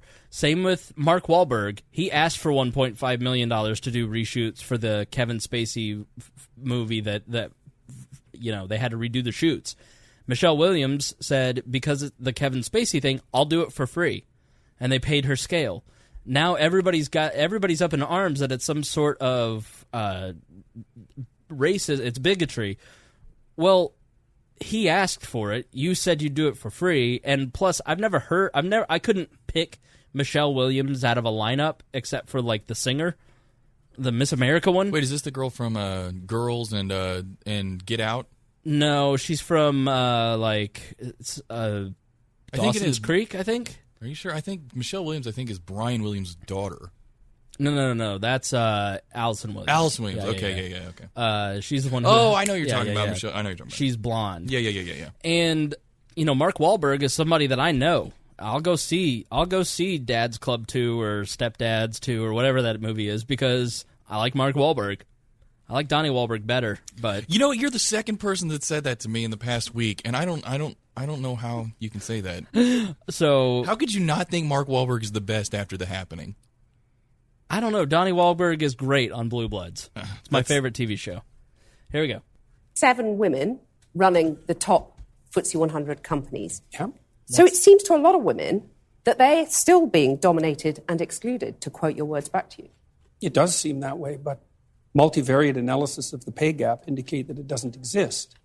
But that's just not true, is it? I mean, that 9% pay gap, that's a gap between median hourly earnings between men and women. But there's that exists. Yeah, but there's multiple reasons for that. One of them is gender, but it's not the only reason. Like if you're a social scientist worth your salt, you never do a univariate analysis. Like you say, well, women in aggregate are paid less than men. Okay, well, then we break it down by age. We break it down by occupation. We break it down by interest. We break it down by personality. But you're saying basically it doesn't matter if women aren't getting to the top because that's what's skewing that gender pay gap. That's not what he said at all. You're saying, well, that's just a fact of life. Women aren't necessarily going to get to the top. No, I'm not saying it doesn't matter either. You're saying it's a fact there are multiple reasons for it. Yeah, but those reasons, why should women put up with those reasons? Why should women be content I'm not saying to that get they to the should top? put up with it. I'm saying that the claim that the wage gap between men and women is only due to sex is wrong. And it is wrong. There's no doubt about that. The multivariate analysis have been done. So I can give you an example. You keep on talking about multivariate analysis. Let me give you an example. I'm saying that 9% pay gap exists. Yeah. That's a gap between men and women. I'm not saying why it exists, but it exists. Now, if you're a woman... I don't know if she knows what multivariate means. No, she doesn't. It's like the clean right over her head. It's like Trump and the clean bill. He doesn't know what a clean bill is. Like, basically what he's saying, which is the truth, is that, yes, women make 70% of what men do. If you put it all into aggregate and you make everybody, like, there's many different reasons, there's many different ways. But, like, as we said last week, in 147 of America's top 150 cities, women make more than men. And in New York City, it's 117% more in the millennial bracket, 120% in Dallas. So when you start to break down these statistics, you start to get different results. But that's statistics. You can make up whatever you want. Right. The controversy over the pay gap is that there is a discrepancy, and if you put that on a headline and you don't talk about it in depth, it becomes an issue that reinforces the male versus female debate narrative within the country. Right. And that's what she's doing here. She's literally telling him, let's ignore why and just say that it exists. Does that mean, is that good or bad? Right. And he's saying, well, it could be good or bad based upon why. And she doesn't want to go into the why until he actually just forces the conversation down that road. Right. But she doesn't want to go down that route because, yeah, if anyone who's been studying, the statistics of the pay gap is that if you break it down into various reasonings, like if you look at, if you ask why does this exist, and even if you're looking for it to be a reinforcement of like male dominance hierarchy, there's a bigotry against women, like you find out it's not actually that. It's a lot of the reason that women get paid more is by personal choice. Like women they make decisions that don't result in higher paychecks, or they don't result in higher paying jobs. And that's something they go into the interview and it's like, you can change that by making those decisions yourselves. There's not like there's a barrier that says because you're a woman you can't get paid as much. You can force women to start going into higher paying careers like lawyer, engineer, computer science. You can force them. If you want to fix the wage gap, you have to literally at the barrel of a gun put it to a woman's head and say, you will do this because we need these statistics to be different, instead of you being a nurse or a teacher or nonprofit work, which makes you satisfied. But we have to fix this problem, and you can't do what you want because we need diversity. Which he says, again, here in the interview, he points out that like if you put people free to make their own choices, men and women to make their own choices, they separate themselves into these different professions, and it just so happens that the professions that are predominantly woman don't pay as well as the ones that are predominantly men. Right. Women also choose to stay at home. They choose happiness over money. Well, they choose kids, and and that's another reason that women drop out of the workforce, causing the wage gap, is that women they bear the children. And my sister and I were having a conversation because my brother-in-law went to Harvard Business, and she said, despite being considering myself a feminist, I chose to stay home with my kids because I think it's healthier for my kids, and we chose a career path that allowed us to make that choice. And when career women at Harvard who were going to school found out that I was a stay-at-home mom, the conversation shut down because all of the sudden I was contributing to the patriarchy. So it isn't it's not them allowing her the freedom of choice or what she thinks is healthy for her children or best for her and her family. It's what are you doing to contribute to the narrative? Right. And this is a complaint that has been brought up well before this and the pay gap, is that, is it the woman's duty to stay home or is it to go out and have a career of her own? And, it's obviously, hopefully it's about the free choice of the individual in a given matter. And Harry stays home with Gunther. Harry is a stay-at-home dad. Gunther's almost 1. And they made the choice that it was better for her, as he explained in the last episode, to stay at home while Lacey went out and worked.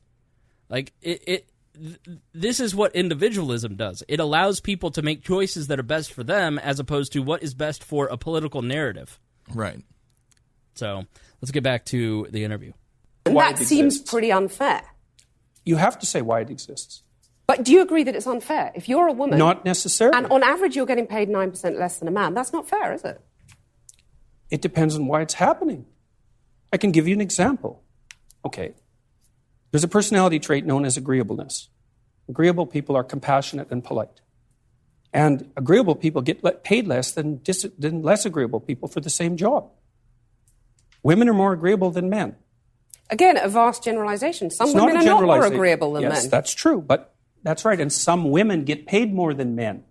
So you're saying that by and large, women are too agreeable to get the pay rises they deserve? No, I'm saying that that's one component of a multivariate equation that predicts salary. I am somebody who is high in agreeableness and low in temperament, okay? And I get paid significantly less than a lot of my peers. Now, I think part of it is that agreeableness. Part of it is a lack of college degree and starting out in careers that paid me $17,000. And so when they ask you, what do you make? I make 17. All right, we'll pay you 20. And so it permanently stagnates it lowers your take-home income. But I have this trait. I'm an agreeable person, and I get paid less because I don't feel comfortable demanding a raise every year. So I don't want to have that argument because I want to please people. So I'm not a woman. I have a beard. I'm a very masculine man, as these two gentlemen can attest to. Bro went to the gym before the episode. Right. What gets me about her is how hostile she is. She keeps telling him over and over again.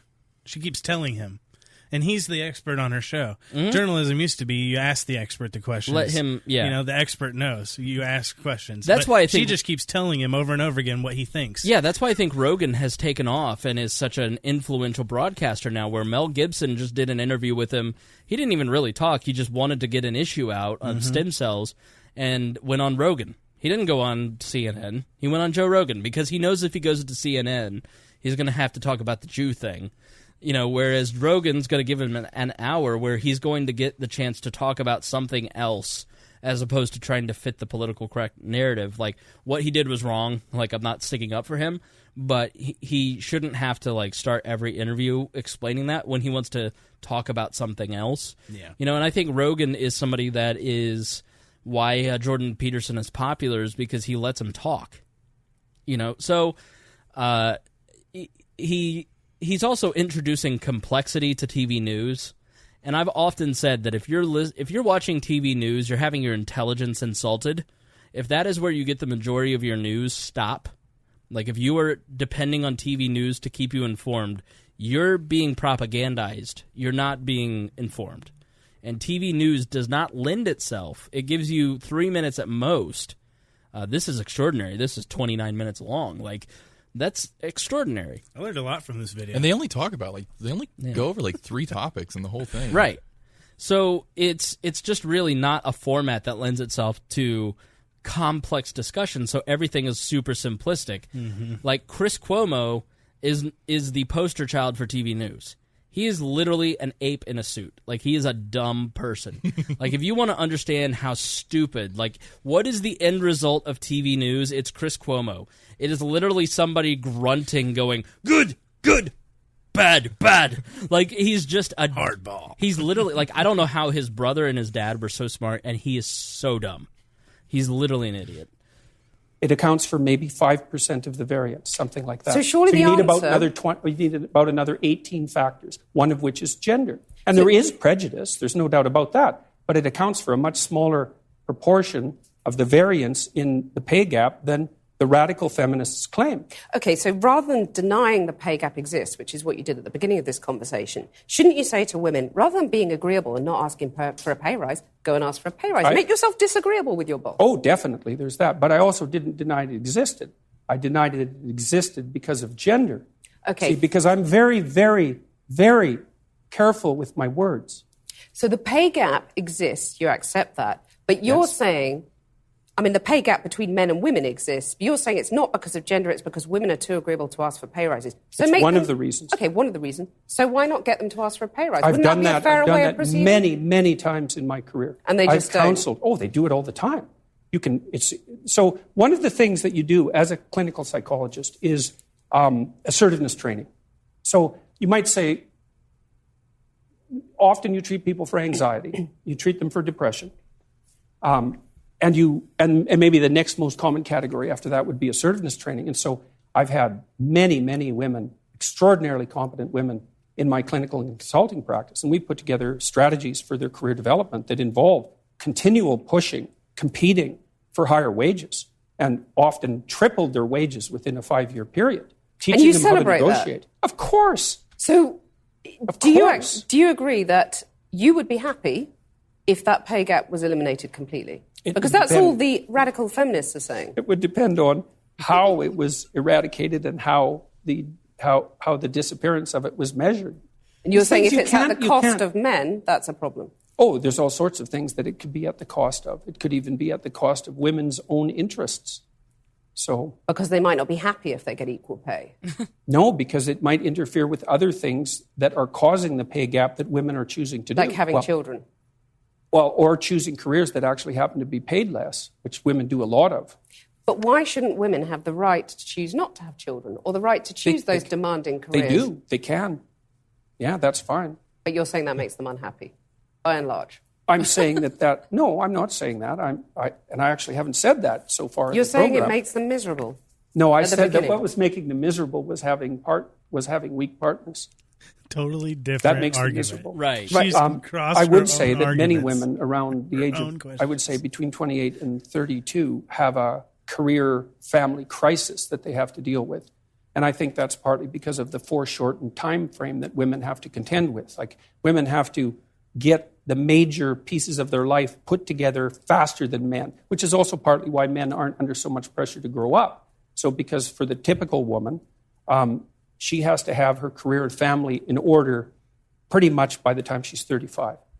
And this is super offensive, right? How dare you bring biology and remind me that I'm limited by reality?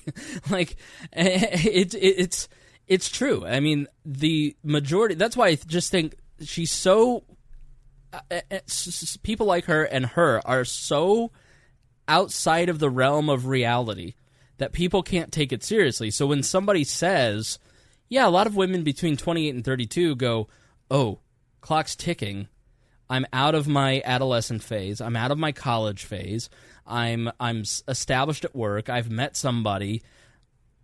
Oh, and that around 28 is when I've noticed my female friends and women that I've been around, they all kind of settle down. Like, it's between 26 and 28 where they all kind of are done going out to the bars and drinking, and they've kind of settled into their job, and they have their life figured out. And then by 32, like, they're ready to, if they haven't had kids, they're ready to have kids. Like, their job's figured out. And I've got several friends who are 25, and one friend, she's like, I just don't want to go out to the bar anymore. I go, I know. It's because you're growing up. It's called adulthood. That's what happens. And then the next thing is you're going to meet a guy, you're going to get married, and you're going to have kids. She's like, I don't want kids, but I do want to get married. I'm like, you wait. You just wait. So it's biology. It's not a broad generalization. It's just an observation. It's an observation. It's kind of what happens. Like, does that mean that, well, that's not how it was in my case? Like, okay, well, you're an exception. It's called individualism. Like, not everybody's the same. But by and large, I have noticed that in my female friends, and there's probably a lot of female listeners right now shaking their head going, yeah, that's about right. About 28 to 32, I really felt like I got my stuff together and I was ready to have kids. And she's like, how dare you limit me? I think the actual by science. I think the average age for marriage is like 26 for a woman and 29 for a man. Right. I didn't get my life and career figured out till 32. I'm 34. Okay? Like, I didn't get self-confidence and really feel like a grown-up until 33. And you had to get kicked in the nuts really hard. Really hard. I've had to learn a lot of really hard lessons to figure a lot of stuff out because I'm really thick-headed. And I'm the type of person that has to experience things to learn them. I wish I didn't have to experience some of the things to learn them, but that's how it is. Like, and I don't know that there's an age in a lot of my guy friends where they really kind of got that figured out on average, but there's a biological pressure with women, and not every woman makes that choice, and not every woman fits this pattern. And the idea that biology plays a role in a woman's life has become offensive somehow. Like, what he just said to a large group of women is very offensive. And that doesn't make any sense to me. It's the people on the left, their denial of biology in so many different situations in an effort to make everybody feel good is the same kind of science denying that I see on the right when it comes to climate change. Yeah, that's what I was going to say. You know, like, we can't deny science. Like, there's just some realities. You can have some cognitive dissonance and say, I understand the reality of this, but I choose to ignore that and do this. Like, at least that's intellectually honest. Theory, you know? Right. Instead of I making understand up theories. the world's round, but Creighton's smiling like, oh, this guy's career is might over. be on a turtle. Huh? No, I'm. All right, here we go. I'm smirking in agreement. Because otherwise the options start to run out. And so that puts a tremendous amount of stress on women, especially at the end of their 20s. I think I take issue with the idea of the typical woman because, you know, all women are different. And that's what I want to just put another quote to you from the book. Well, you they're say, different in some ways and the same in others. Okay, you say women become more vulnerable when they have children. Oh, yes. And you talked in one of your YouTube interviews about crazy harpy sisters. So, simple question. Is gender equality a myth in your view? Is that something that's just never going to happen? It depends on what you mean by equality. No, Being if treated you mean fairly, men and women, getting the same opportunities? Fairly, we could get to a point where people were treated fairly or more fairly. I mean, people are treated pretty fairly in Western culture already, but we can. Well, they're really that. not, though, are they? I mean, otherwise, Well, why would there only be 7 women running FTSE 100 companies in the UK? Why would there still be a pay gap, which we've discussed at length? Why are women at the BBC saying that they're getting paid illegally less than men to do the same job? Well, that's not fair, is it? Let's go to the first question. Those are complicated questions. 7 women. Repeat that one. There's 7 women running the top FTSE 100 companies in the UK. Okay. Well, the first that's question might be, why would you want to do that? Why would a man want to do it? Gotcha. I know there's a lot of money. It's an interesting job. There's a certain number of men, although there is a logical. I don't know what the logical fallacy. Maybe you know it. Tu lo quo. It's basically whataboutism. It's the logical fallacy of, well, what about blah blah blah, and it's always said in that tone. Blah blah blah blah blah. Like, she just is riddled with straw men and just every logical fallacy. She actually doesn't. She's not. When I was watching this interview, right about a couple of minutes in, I kind of recognized that she was playing a part.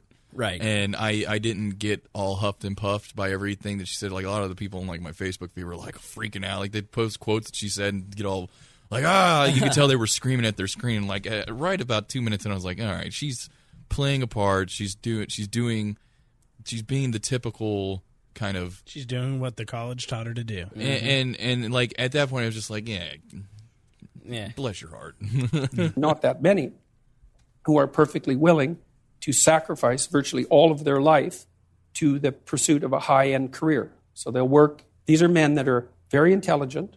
They're usually very, very conscientious. They're very driven. They're very high energy.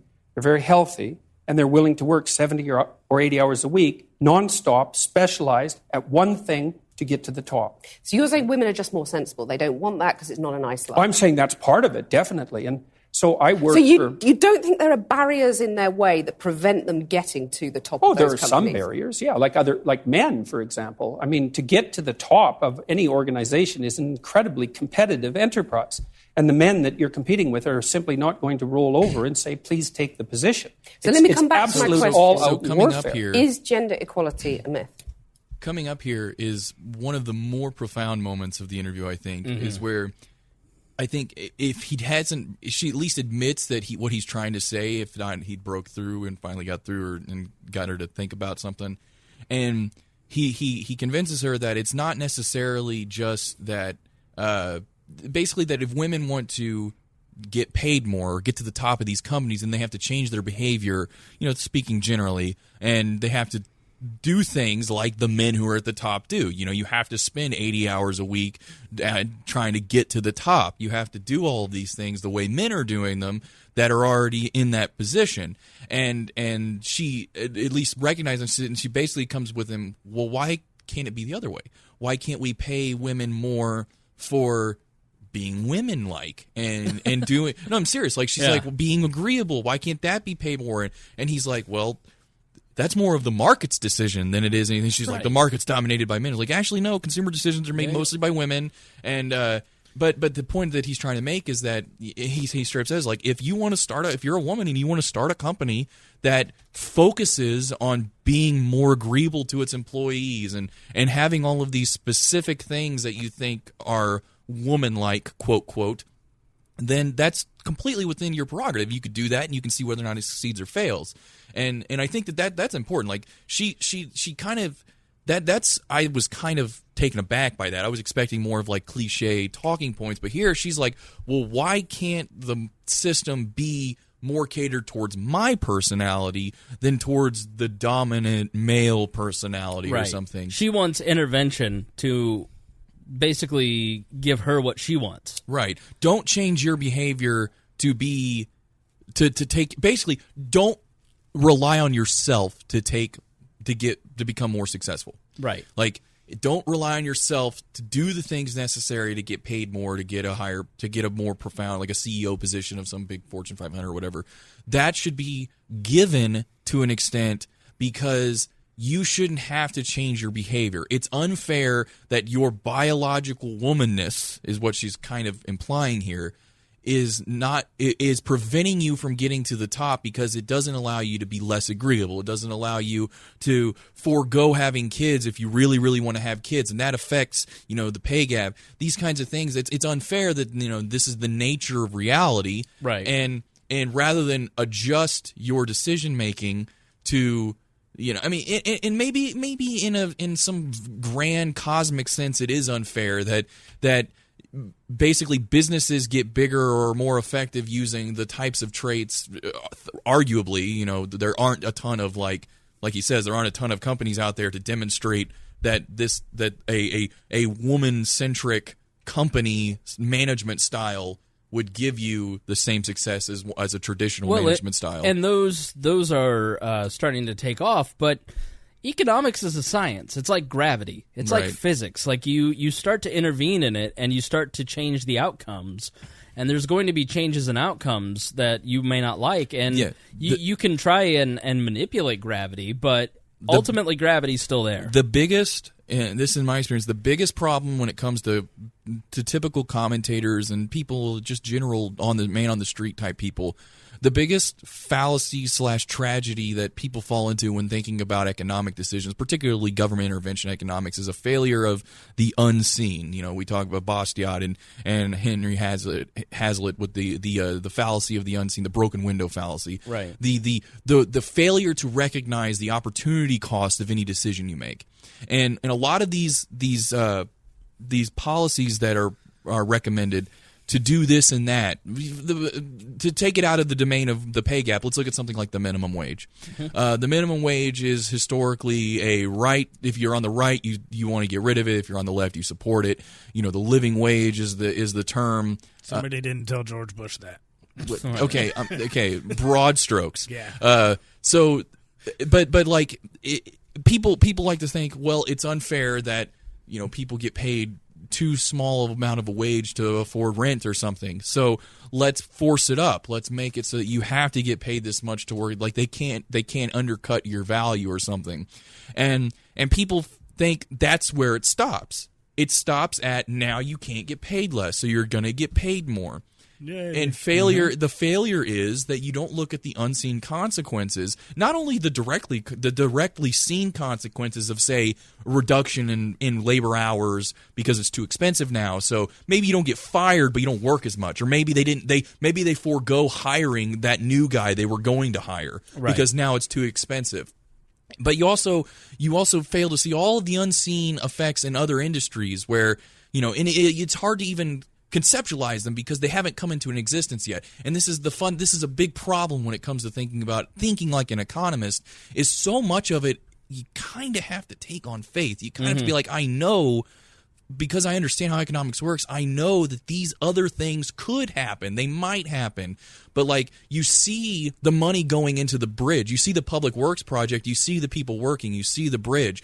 You're like, that's good. Those guys have money. Those guys are working. That bridge is there. There wasn't a bridge there before. That's good. And you fail to see all of the other things that could have happened across the country with those tax dollars. Those workers could have been doing this. That concrete could have went here and built this thing. You don't see that stuff. And I think that she she's doesn't go into this amount of depth, but she's starting to get into that should there not be policy to affect these outcomes, because in her mind it will be women get paid more and they don't have to change their being the personality of a woman, right? But they don't think about now you just don't know what that will cause, the unintended consequences of that in the future. And that's a big danger for me looking at it. Like, that's always the big danger for me, is like we almost become hubristic to an extent. We think that we can control things more than we actually can. We're not humble enough. Well, that's, I mean, to put it in the Christian context, like, that's the original sin. Like, that's the whole point of the Bible, is that you eat the fruit of the poisonous tree because you think that you can have the same level of knowledge as God.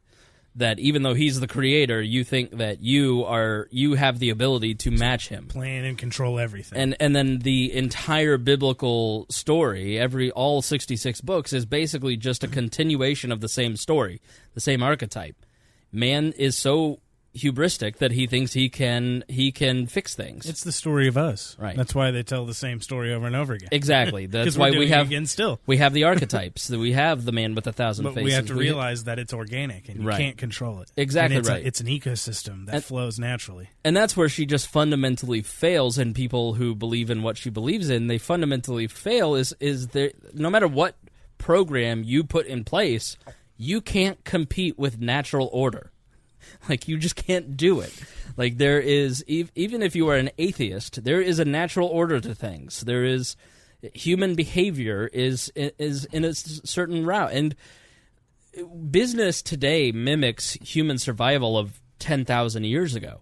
Like, you have us acting out the same set of principles that we acted out that kept us alive in prehistoric times, and why Homo sapiens thrived and became the dominant species of animal on this planet.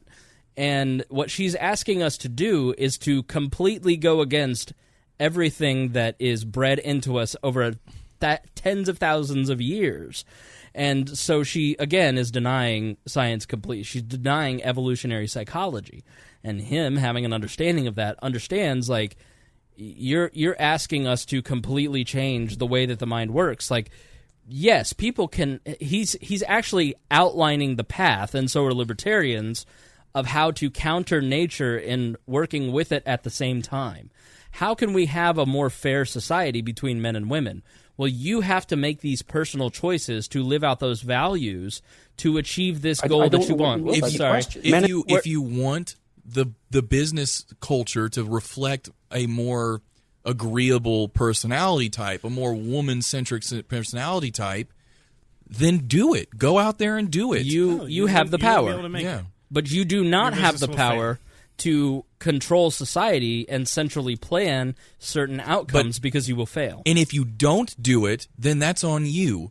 You can't say, well, if you have the opportunity to go affect change and you fail to take that opportunity, to then the consequences of that are also on your head. Right. So, like, if you make choices that do not result in a change of the culture of business management, or you don't make the choice for yourself to become less agreeable or something, then that's your choice, and maybe you're happy doing that choice, but you also have to deal with the consequences that you're not going to get paid more, or you're not going to have this business that tries to change the culture of management, corporate management in this country, and those consequences are also a result of your choice. Right. All right, let's get back to it. To get to the top. So you're saying women are just more sensible. They don't want that because it's not a nice life. I'm saying that's part of it, definitely. And so I work you don't think there are barriers in their way that prevent them getting to the top of those there are companies? some barriers, yeah. Like men, for example. I mean, to get to the top of any organization is an incredibly competitive enterprise. And the men that you're competing with are simply not going to roll over and say, please take the position. So let me come back to my question. It's absolute all-out warfare. Is gender equality a myth? I don't know what you mean by the question. Men and women aren't the same, and they won't be the same. That doesn't mean they can't be treated fairly. Is gender equality desirable? If it means equality of outcome, then almost certainly it's undesirable. That's already been demonstrated in Scandinavia. Because in Scandinavia... What do you mean by that? Equality of outcome is undesirable? Well, men and women won't sort themselves into the same categories if you leave them alone to do it of their own accord. I've already seen that in Scandinavia. It's 20 to 1 female nurses to male, something like that. It might not be quite that extreme, and approximately the same male engineers to female engineers. And that's a consequence of the free choice of men and women in the societies that have gone farther than any other societies to make gender equality the purpose of the law. Those are ineradicable differences. You can eradicate them with tremendous social pressure and tyranny, but if you leave men and women to make their own choices, you will not get equal outcomes. Right, so you're saying that anyone who believes in equality, whether you call them feminists, call them whatever you want to call them, should basically give up because it ain't going to happen. Only if they're aiming at equality of outcome. So you're saying give people equality of opportunity, that's fine. It's not only fine, it's eminently desirable for everyone, for individuals and for society. But still women aren't going to make it. That's what you're really saying. It depends on your measurement techniques. They're doing just fine in medicine. In fact, there are far more female physicians than there are male physicians. There are lots of disciplines that are absolutely dominated by women. Many, many disciplines. And they're doing great. So let me put something else to you from the book. You say the introduction of the equal pay for equal work argument immediately complicates even salary comparison beyond practicality for one simple reason. Who decides what work is equal? It's not possible. So the simple question is, do you believe in equal pay? Well, I made the argument there. It's like it depends on so who you defines don't believe it. in equal pay? No, I'm not saying that at all. Because a lot of people listening to you will just say, I mean, are we going back to the dark ages? That's because they're actually not listening. I'm listening very carefully, and I'm think. hearing you basically saying women need to just accept they're never going to make it on equal terms. Equal outcomes is how you defined it. No, I didn't say that. If I was a young woman equal... watching that, I would go, well, I might as well just go and play with my Cindy dolls and give up trying at school because I'm not going to get the top job I want because there's someone sitting there saying it's not possible and it's not desirable, it's going to make you miserable. Desirable. That's what I said. It's a bad social goal. I didn't say that women shouldn't be striving for the top or anything like that, because I don't believe that for a second. Striving for the top, but you're going to put all those hurdles in their way, as has been in their way for centuries, and that's fine. You're saying that's fine. No, I really the think patriarchal system is just that's fine. Silly. I do. I think that's silly. I really do. I mean, look at your situation. You're hardly unsuccessful. Best part of the interview. How do you quite hard to get where I've got to. Good so that's for you. okay. Battling is good. This is all about the fight. It's inevitable. But you talk about men fighting. Let me just put another thing to you from the book. Why You're saying you have to battle for a high-quality position? Well, I notice in your book you talk about real conversations between men containing, quote, an underlying threat of physicality. Oh, there's no doubt about that. What about real conversations between women? Is that something, or are we sort of too amenable and reasonable? No, it's just that the domain of physical conflict is sort of off limits for you. I mean, and I made that point too. Like, that's why guys tease, is it's social ranking. Like, it's the higher primate, basically. We're all, dudes fight with each other more than girls do. Right. Like, that's all that. He's right here, Creighton. Stop. But you don't hit a woman. Right. Like, guys are more combative. We are more interested in social rank and achieving certain statuses. Looks, we the choice of partner, success, monetary success. I mean, these are all about social rank. Women do it too, but I think men are much more interested in that fight between each other for dominance. Right. And it's mimicked from... If you look at the history of war, it's predominantly a history of male war. Dick measuring. Like that doesn't mean that there haven't been female warriors. It doesn't mean that there isn't a female UFC. Like, yeah, but like, let's be honest. Like, when it comes to fighting, that's like mostly guys, right? And it's not mostly girls. And you read the book Chimpanzee Politics by Francis DeWaal, and you just go, oh, okay, that's us. You just said that I fought to get where I've got. Yeah, but what does that make me? Well, a proxy man or something? I don't imagine that you've. Yeah, to some degree, I suspect. I love that part. She's like, I haven't fought. He's like, well, I don't imagine you actually like punch someone. he puts his hands up. Yeah, physicality. Oh, there's no doubt about that. What about real conversations between women? Is that something, or are we sort of too amenable and reasonable? No, it's just that the domain of physical conflict is sort of off limits for you. I also want to mention, I mean, men, especially in this generation, but over the last 100 years, have made a tremendous effort, an empathetic effort to temper that physicality, especially towards women. Yeah, violence overall across the world is down. Right. As is other violent crimes. Well, you just said that I fought to get where I've got. Yeah, but what does that make me? Well, a proxy man or something? I don't imagine that you've... Yeah, to some degree. I suspect you're not very agreeable. So that's the thing. Successful women... I'm not very agreeable. Right. I've noticed that, actually, in this conversation. At least and I'm sure it served your career well. Look at his swagger sitting now, though. Basically have to wear the trousers, in your view. They have to sort of become men to succeed, is what right? you're saying. Is he not sitting like... He's like sitting like a gangster now. Look at him. He is slouched back in his chair because he knows that he just set himself up. Like, he just took control of the interview, and he knows it. And he's just sitting back like he's just got this swagger about him now. He basically, I mean, he knows that he just got a shot at. He made her laugh and relax. Yeah, and I think he knows that he got her to relax because, you know, I'm not very agreeable. And then he says, I noticed that. And then she kind of like cracks a smile, and that puts him at ease a little bit because it seems like it broke the tension. But he also kind of like, in a Canadian, that was the Canadian way of saying you're a bitch. Just said that I fought to get where I've got. Yeah, but what does that make me? Well, a proxy man or something? I don't imagine that you've... Yeah, to some degree. I suspect you're not very agreeable. So that's the thing. Successful women... I'm not very agreeable. Right. I've noticed that, actually, in this conversation. At least and I'm sure it served your career well. Successful women, though...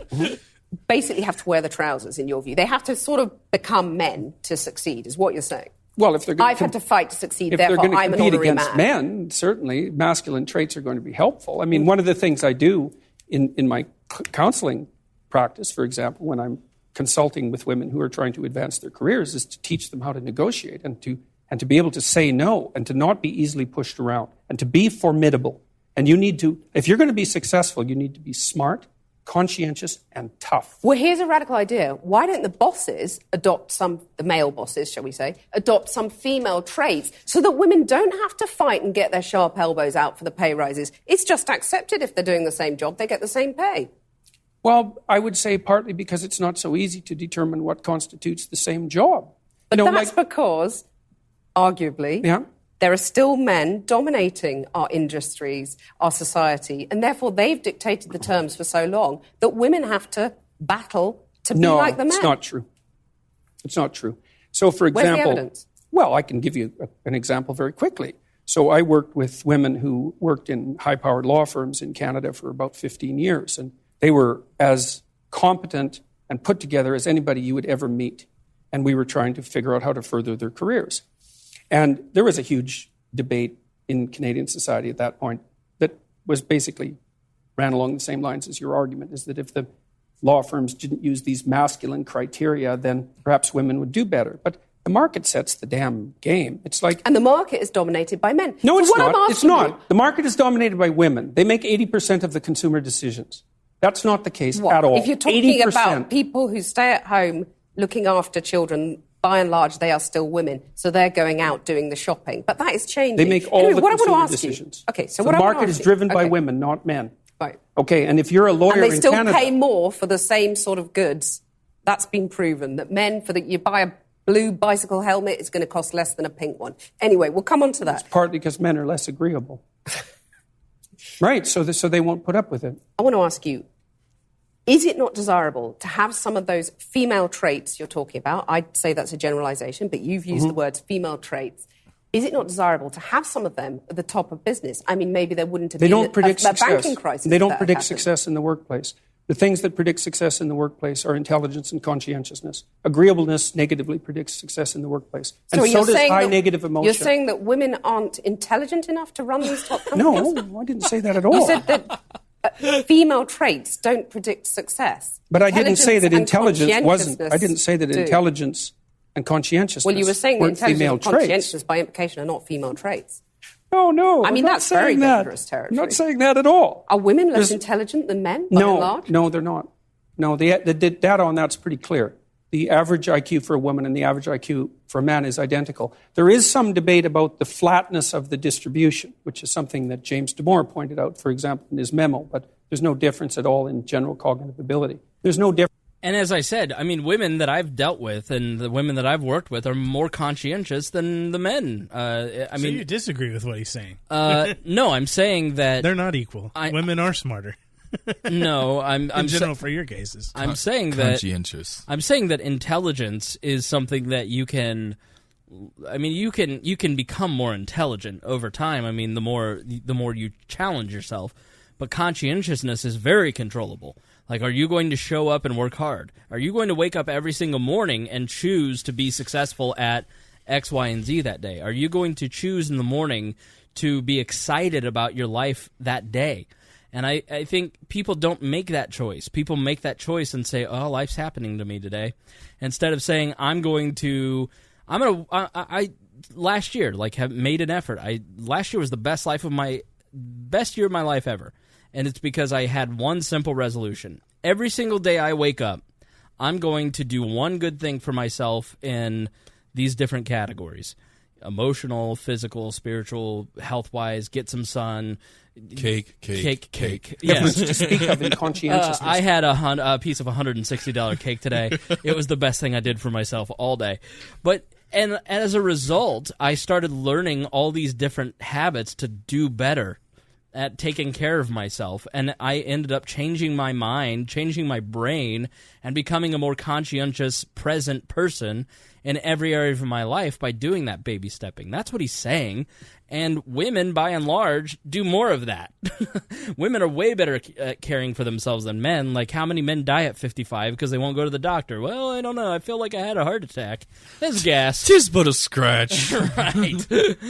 So I think it's very controllable. So I think the idea that, oh, so you're saying that, this is my female voice, so you're saying that women aren't intelligent and conscientious. It's like, what?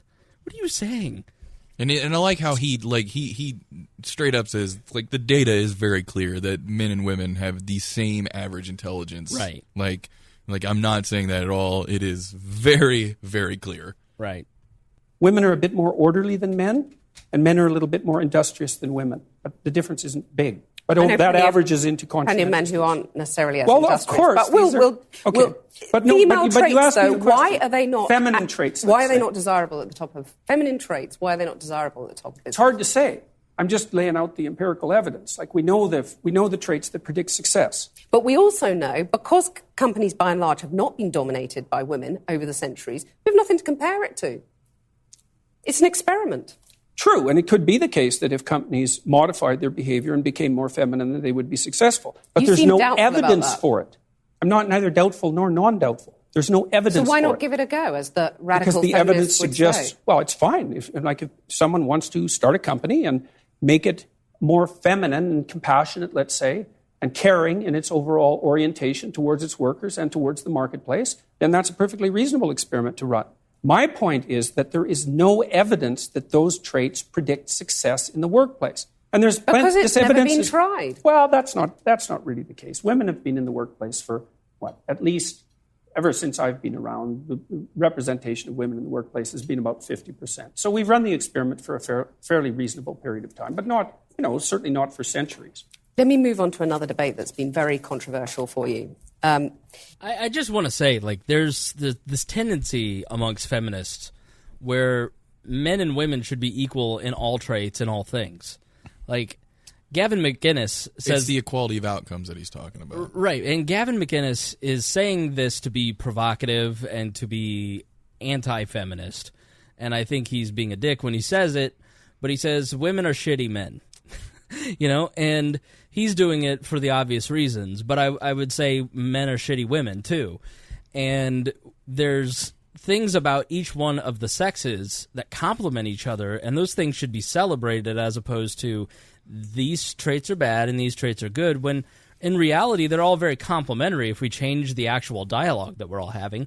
And that's kind of what I feel like he's saying. It's like it's neither good nor bad, it's just how it is. Right. And she's saying, well, no, these are bad traits. And there's nothing inherently good or bad about, and there's nothing, like, it's one of these, it's the age-old debate within I'd say Western civilization about the balance of whether or not material equality and I guess physical equality is in and of itself something worth striving for, versus, because we are inherently unequal. Like, right. Some people are taller than others, some people are faster, some people are naturally more gifted at the piano. Like, there's all these various traits, and some of that comes down to your gender as well. Some women biologically on average tend to be more woman-like, and men biologically tend to be more male-like. And the fact that you know what I mean when I say that, right, says that it's pretty ingrained in our culture. And like, now, is that inherently bad? And I think that's a major debate that's worth having. Is like, if you think that is inherently bad, then I think that's kind of a problem. Like like this isn't anything that's in anybody's control. There's nothing inherently bad about being born different and using the talents and the talents that you're given at birth to the best of your ability. Like there's nothing wrong with that, right? And there's also no reason that we should take some extra some institution to try and correct it. Like I think Kurt Vonnegut wrote a book about how they tried to make everyone equal. Like they put scales on the pianist's fingers so he couldn't play too well, and they weighed down the dancer so they couldn't dance too well. And it's like it took this equality argument to its logical conclusion. It's like for libertarians. And I would say just Western civilization in general, it's always been equality under the law that's important. Like we want people to be treated equally by the law. For instance, if I send treasonous text messages and emails, I would expect that those get deleted by the FBI as well. Or you'd go to prison. Right. I'm just saying that, and likewise, if someone is committing treason and sending text messages and emails about it, they should be charged with they should be investigated as opposed to the government just deleting those emails because they work for the government. Right. Equality under the law is what's worth striving for. And then there's the entirely different conversation of whether or not equality, material equality and such, are worth striving for. You know, you have the Karl Marx's that said that it is necessary, it is good. What is his face that just wrote that book a few years back about how inequality in and of itself causes economic downturns and lack of growth? Thomas Piketty, I think. Yeah. It's like you have these guys that are trying to argue that material inequality in and of itself is bad. Whereas I would say that it's not inequality that's bad, it's inequality under the law that's bad. And Renee makes a good point, is we're measuring women's happiness and everyone's happiness by salary. Right. and we're also measuring it by a male metric. Like we're talking about whether or not they're more manlike is like if that's the equality. It's like whether or not they're more manlike. Right. It's not so much whether or not they're treated equally, it's whether or not they're taking on the traits of men to such a degree that they're not considered male or female traits anymore. They're just the traits of both. Right. And I think that's also inherently a problem. It's you should be treated for yourself, not because you've tried to adapt yourself to an entirely different group of people. Maybe too many people are surviving. Maybe that's just the problem. Maybe we need a Malthusian crisis. What do you think? It's all part of this. It's too bad it won't happen because Malthus was wrong.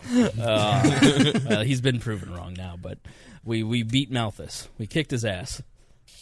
And this is, you got in trouble for refusing to call trans men and women by their preferred personal pronouns. No, that's not actually true. I got in trouble because I said I would not follow the compelled speech dictates of the federal and provincial government. I actually never got in trouble for not calling anyone anything. Right. That didn't happen. You wouldn't follow the change of law, which was designed not to once outlaw it was law. discrimination. No. Well, that's what they said it was designed to do. Okay, you cited freedom of speech in that. Why should your right to freedom of speech trump a trans person's right not to be offended? Because in order to be able to think, you have to risk being offensive. I mean, look at the conversation we're having right now. Like you're certainly willing to risk offending me in the pursuit of truth. Why should you have the right to do that? It's been rather uncomfortable. Trump.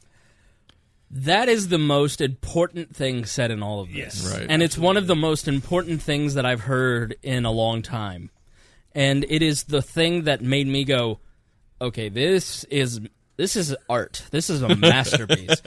Because it's so true. We are so worried about offending and wanting to please people that we are sacrificing intellectualism for the sake of making sure that everybody feels comfortable. Because nobody wants to make anybody feel uncomfortable. But let's just listen to this again because it made my nipples hard. A trans person's right not to be offended. Because in order to be able to think, you have to risk being offensive. I mean, look at the conversation we're having right now. Like you're certainly willing to risk offending me in the pursuit of truth. Why should you have the right to do that? It's been rather uncomfortable. I mean, for a Canadian, there's a little bit of blood dripping from those lips when he his face, his facial expression, he was like angry. He's on point. It's he's like, been rather uncomfortable. This is important. Let me change my facial expression. Yeah. Well, I'm very glad I put you on the spot. Well, I'm very glad that I've exercised my freedom of speech. You get my point. It's like you're doing what you should do, which is digging a bit to see what the hell's going on. So and that is what you should do. But you're exercising your freedom of speech to certainly risk offending me. And that's fine. I think more power to you as far as I'm concerned. Except you haven't sat there and... I'm just trying to work that out. I mean... Ha, gotcha. You have got me. I'm trying to work that through in my head. Yeah. It took a while. It did, yeah. It took a while. You have voluntarily come into the studio and agreed to be questioned. Mm-hmm. A trans person in your class has come to your class and said they want to be called That's never happened. And I would call them she. So you would. So you've kind of changed your tune on that. No. I said that right from the beginning. What I said at the beginning was that I was not going to cede the linguistic territory to radical leftists, regardless of whether or not it was put in law. This is important to note for him.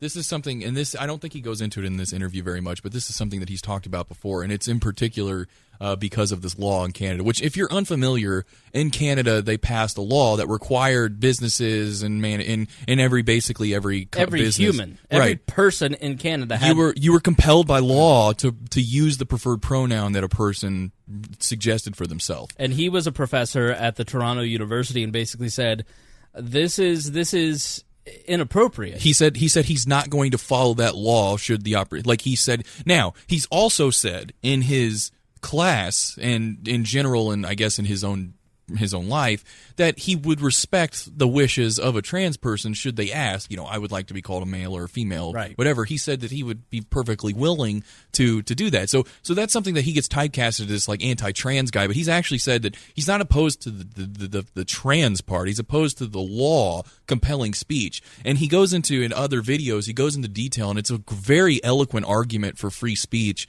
and is that he knows the reason he's so against it is because he knows what he calls them the radical leftist, feminist, trans, Marxist, postmodernists. It's all these right, the Antifa people. But he knows what they're trying to do with these laws. It isn't some benevolent. We're trying to make sure that people's feelings don't get hurt. He says he knows that that's not the point of the law. The point of the law and the point of any kind of free speech compulsion is thought control. He says the way, and like I said, there's other videos where he goes into this, the way that we as humans, 90% of how we interact with each other is through speech. There's body language and there's things like that, but it's all a majority of it is words and speech, and this is how our brain, the ideas in our brains, really our personality is in our brains. This is how we present ourselves to the world. It's the software of the human experience. And when you control speech, you're controlling thought. And that's what he knows that's what they're trying to do. They're trying to convert people's thoughts right on the issue and not allow free thinking to happen. And that's what he is most opposed to. It's not that he doesn't like trans people, it's that he knows that these people, because they've done it before, maybe not in the United States because we've actually got a good history when it comes to free speech, but in other countries, particularly in Europe, they have taken over this they have basically removed certain opinions from even being able to be discussed, and it has converted the thoughts of people, and he knows that's what they're trying to do, and he just disagrees vehemently with their worldview. So he's like, I'm not even going to pretend to be okay with this law. And you see in this entire interview, you see doublespeak. 1984 is a book by George Orwell that basically explains what a totalitarian state looks like. And it was basically his attempt to explain what people in Russia were living under. And this is where free societies can move if you allow these sorts of tendencies to take place. And doublespeak is war is peace. What are some of the other doublespeak? War is peace, ignorance is strength, war is peace, ignorance is strength, freedom is slavery. Yeah, freedom is slavery. And in our politics today, you see so much doublespeak. We've talked often about how Donald Trump will say the opposite of what your eyes tell you, and then you see other people go, well, it's what he said. He completely double-speaked an entire group of supporters. That is dangerous, and that's why people have a strong reaction to him. You see in this interview somebody who's on the complete opposite aisle double-speaking. You're saying, you're reframing what he is saying as basically a dog whistle to your viewers and to other people. I don't want you to think about the complexity of what he just said. I want you to think about what I want you to think about. Right. And in 1984, it's important to point out that one of the reasons that they did this speech compulsion and this newspeak and doublespeak and all this is because there's a point where he talks about how they got a person to say 2 + 2 = 5. Mm-hmm. And it was at the beginning of they torture him basically, but at the beginning he says it because he doesn't want to be tortured, but by the end of it he says it because he literally believes that 2 + 2 = 5. Stockholm syndrome. Right. Yeah. So there was another point I wanted to make, but let's continue on.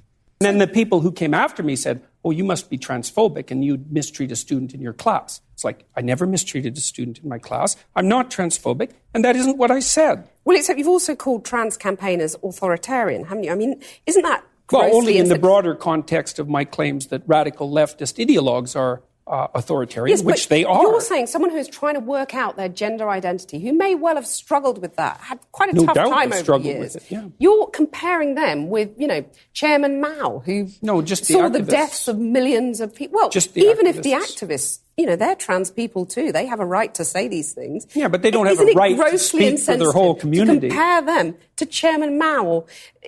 Pinochet, Augusto Pinochet. I mean, this is grossly insensitive. I didn't compare them to Pinochet. Well, I did compare them to He was an authoritarian. He's a right-winger, though. I was comparing them to the left-wing totalitarians. Okay. And I do believe they are left-wing totalitarians. Under Mao, millions of people died. Right. I mean, there's no comparison between Mao and a trans activist, is there? Why not? Because trans activists aren't killing millions of people? The philosophy that's guiding their utterances is the same philosophy. The consequences are... Not yet.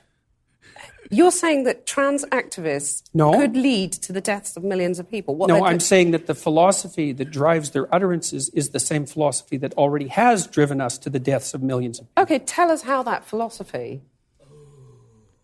And the left hates when you bring up the genocides of Mao and Stalin. But they really do. It's just to this day they can't stand it. But it's just the idea of ideas have consequences, right? And her brain, she literally can't compute what he's saying. He was perfect. He said it, and he just sat there and waited for her to process that, right? Because he knew that she didn't understand what he was saying. And that's the, I mean, that's comeback. So many, there was nothing there. And it's not like I'm not going to call leftist things. So many people just don't think about the actual consequences of what they're saying. The failure of it's the failure of the unseen. Like they can't think about long-term consequences of actions. Like we kind of get mocked whenever we say, some liberal policy, like, why don't you support why don't you support socialism or this? And it's like, well, it killed millions of people, and they're like, blah, blah, blah, blah, that was totalitarian, that was state socialism, right? Blah, blah, blah, blah. And it's like, if you can't, they think that because it's not as strong as like literally the October Revolution, that it's not in the same vein, because they don't see that the October Revolution didn't just happen out of nowhere.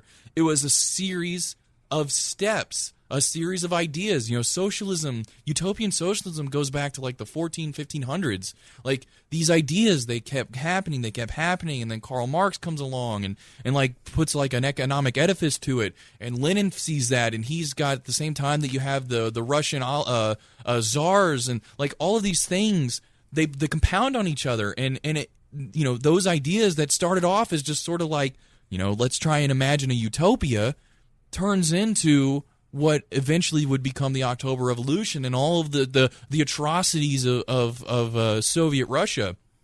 And but they like to try and say that this isn't necessarily what could happen. This is just what happened in this case, and I disagree. This is a product of the ideology. It inherent in the ideology because the ideology is fundamentally one of control. It is the end result 100% of the time. It is fundamentally about controlling people. Mm-hmm. It is about controlling their desires. It's about controlling their wishes and what they want to do with their lives as much as it is about controlling where resources go in a market. And when you and this is maybe something that Hayek talked about in The Road to Serfdom is like, why do the worst people get in charge of these things? It's because it is the personification of those bad things. It's like we try and talk about benevolent government and using government for good, and that's a laudable goal to a lot of people. And progressives honestly believe that this is something government can be used for good. You know, we have the social welfare programs that help people out, and you know, in the grand scheme of things, you know, like welfare, like food stamps and stuff is innocuous, really. I mean, it's helpful to the people. It's probably beneficial more than it's not beneficial, and in general, and at least as it's used in the United States today. Maybe in the future it'll be abused. It has been abused, but like on the whole, if I were to say, is food stamps superficially a bad thing, I'd probably say no, because people probably use it beneficially. What he's saying is isolating it to just that one issue, right? But like if you look at it from the perspective of the whole ideology of control, of controlling people's money, their desires, and you have to realize that to a large extent, work, your job, like that is part of your personality. Like we talk, like when somebody says, you know, what do you do? Like you meet someone new, like, hey, my name's, you know, John Smith. Somebody says, well, what do you do? Like that is sort of like a way for people to judge who you are as a person. What's your status? Because and it doesn't necessarily economic status as much as it's like it's you know, what is all of this time, because we spend all of this time in our lives and all this our brains on these. I guess Ayn Rand would call it the men of the Ayn Rand would call it the men of the mind. But we spend all this time on these endeavors in our lives that it really is it's impossible to separate the work we do from the people we are, because they build on each other. Right. And so when you talk about controlling people's work and their not as, and even their money, you know, and their food and the resources, purchasing decisions. You're talking about controlling people. And if you're controlling people, it is just natural that you're going to have a state like the Soviet Union or a state like Mao's China or the Pol Pot regime in Cambodia. Those are the kinds of things that naturally erupt from the fundamental assertion that we should control other people. Right. That's where it comes from. Yeah, and he is somebody who has studied Nazi Germany in depth, and I am too, and I think there's so... You look at these tendencies in society where you go, we're one really bad economic crisis away from a totalitarian state. I mean, Trump, to me, is a canary in the coal mine. He's that people will accept the erosion of truth, that people will accept the erosion of institutions, that people will accept, doublespeak for momentary pleasure or momentary punishment of who they feel have punished them, and he's a backlash against control, but he is a different kind of control in and of itself, in my opinion. I mean, he is somebody who has, if he went into the White House thinking that he was an emperor. Fortunately, we're not so far gone as a society that he doesn't have the ability. As we've been sitting here, we're getting updates, from... all these news. So here's one from CBS News. President Trump ordered Robert Mueller fired last summer. He backed down when the White House counsel refused and threatened to quit, the New York Times reports. Here's somebody who, well, if you're looking into me, I'll just get rid of you. He has no appreciation for the rule of law. And that's a very scary tendency, and there's a lot of people who will just whitewash that and say, that's okay because he's our guy. And that's what a lot of people did during the Obama administration, right. and that's biting a lot of people in the butt now with all these surveillance things coming out, is that, it was always that it's not going to be abused. You give the executive the authority, it's okay because the executive's benevolent, but what happens when it's not a benevolent guy? And it turns out the benevolent guy wasn't even benevolent to begin with. You go back to 2013 and you listen to the podcast in 2012, 2013 as Snowden was coming out, you will hear in this program us say, what happens when this is used for political reasons? And what happens when the guy in charge is not a guy you agree with? Yep. And both of those came true. What happens when we find out Obama abused these powers? Right. well, if Trump had abused the powers, we'd all be flipping out. But he will. We like Obama. If he hasn't already. Right, yeah. We'll just find out about him on the next Bush president. probably abused him, and then this he did. And this abuse of these kinds of powers goes all the way back. Like, I mean, even like Woodrow Wilson, with like the Espionage Act and abusing that to lock up Germans. Like these kinds of things, they're just ripe for abuse. Yeah, Trump is too incompetent to figure out the tools that he has at his disposal. Thank goodness, because he has the right temperament to abuse them, but he doesn't have the knowledge. The most disappointing part of Trump is that we now know aliens aren't real. Because he couldn't have kept his mouth shut. Any way comparable? Sure, that's no problem. The first thing is that the philosophy presumes that group identity is paramount. That's the fundamental philosophy that drove the Soviet Union and Maoist China. And it's the fundamental philosophy of the left-wing activists. It's identity politics. It doesn't matter who you are as an individual. It matters who you are in terms of your group identity. You're just saying things, though, to provoke, aren't you? I mean, you are a provocateur. I never say You're like anything. the alt-right that you hate to be compared to. You want to stir things up. I'm only a provocateur insofar as when I say what I believe to be true, it's provocative. I don't provoke. I love that line. So Maybe for humor. You don't set out to now provoke. and then. I'm not interested Maybe in provoking. for humor. But what about the thing about, fighting and the lobster? Tell us about the lobster. See, this is a common rhetorical tactic. Like, you're actually a ridiculous person. Here's a ridiculous thing that you said one time that's out of context. Right, like you're the lobster man. I like how he goes, well, that was a segue. Right. Let's eat that up again. It's who you are in terms of your group identity. You're just saying things, though, to provoke, aren't you? I mean, you are a provocateur. I never say You're like anything. the alt-right that you hate to be compared to. You want to stir things up. I'm only a provocateur insofar as when I say what I believe to be true, it's provocative. I don't provoke. Maybe for humor. You don't set out to now provoke. and then. I'm not interested in provoking. But what Not about in the thing least. about, fighting and the lobster? Tell us about the lobster. Well, that's quite a segue. Well, the first chapter I have in my book is called Stand Up Straight with Your Shoulders Back. And it's an injunction to be combative, not least to further your career, let's say, but also to adopt a stance of ready engagement with the world and to reflect that in your posture. And the reason that I write about lobsters is because there's this idea that hierarchical structures are a sociological construct of the Western patriarchy. And that is so untrue that it's almost unbelievable. Mm-hmm. And I use the lobster as an example because the lobster, we divulged from lobsters in evolutionary history about 350 million years ago, common ancestor. And lobsters exist in hierarchies, and they have a nervous system attuned to the hierarchy. And that nervous system runs on serotonin, just like our nervous systems do. And the nervous system of the lobster and of the human being is so similar that antidepressants work on lobsters. And it's part of my attempt to demonstrate that the idea of hierarchy has absolutely nothing to do with sociocultural construction, which it doesn't. Let me just get this straight. You're saying that we should organise our societies along the lines of the lobsters?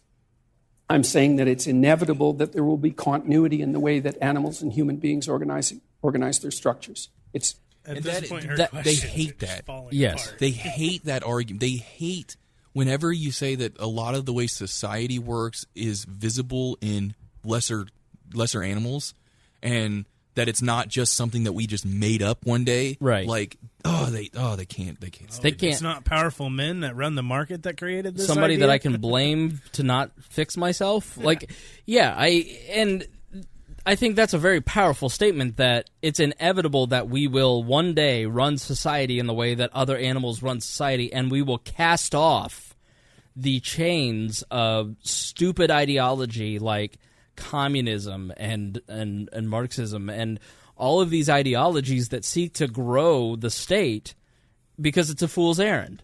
And eventually human beings will listen to science and understand science and look at how things are actually organized, and one day will operate in the way that we were born to operate, which is individualism, individual rights, spontaneous order, free markets, the virtue of production, natural harmony of interest, peace.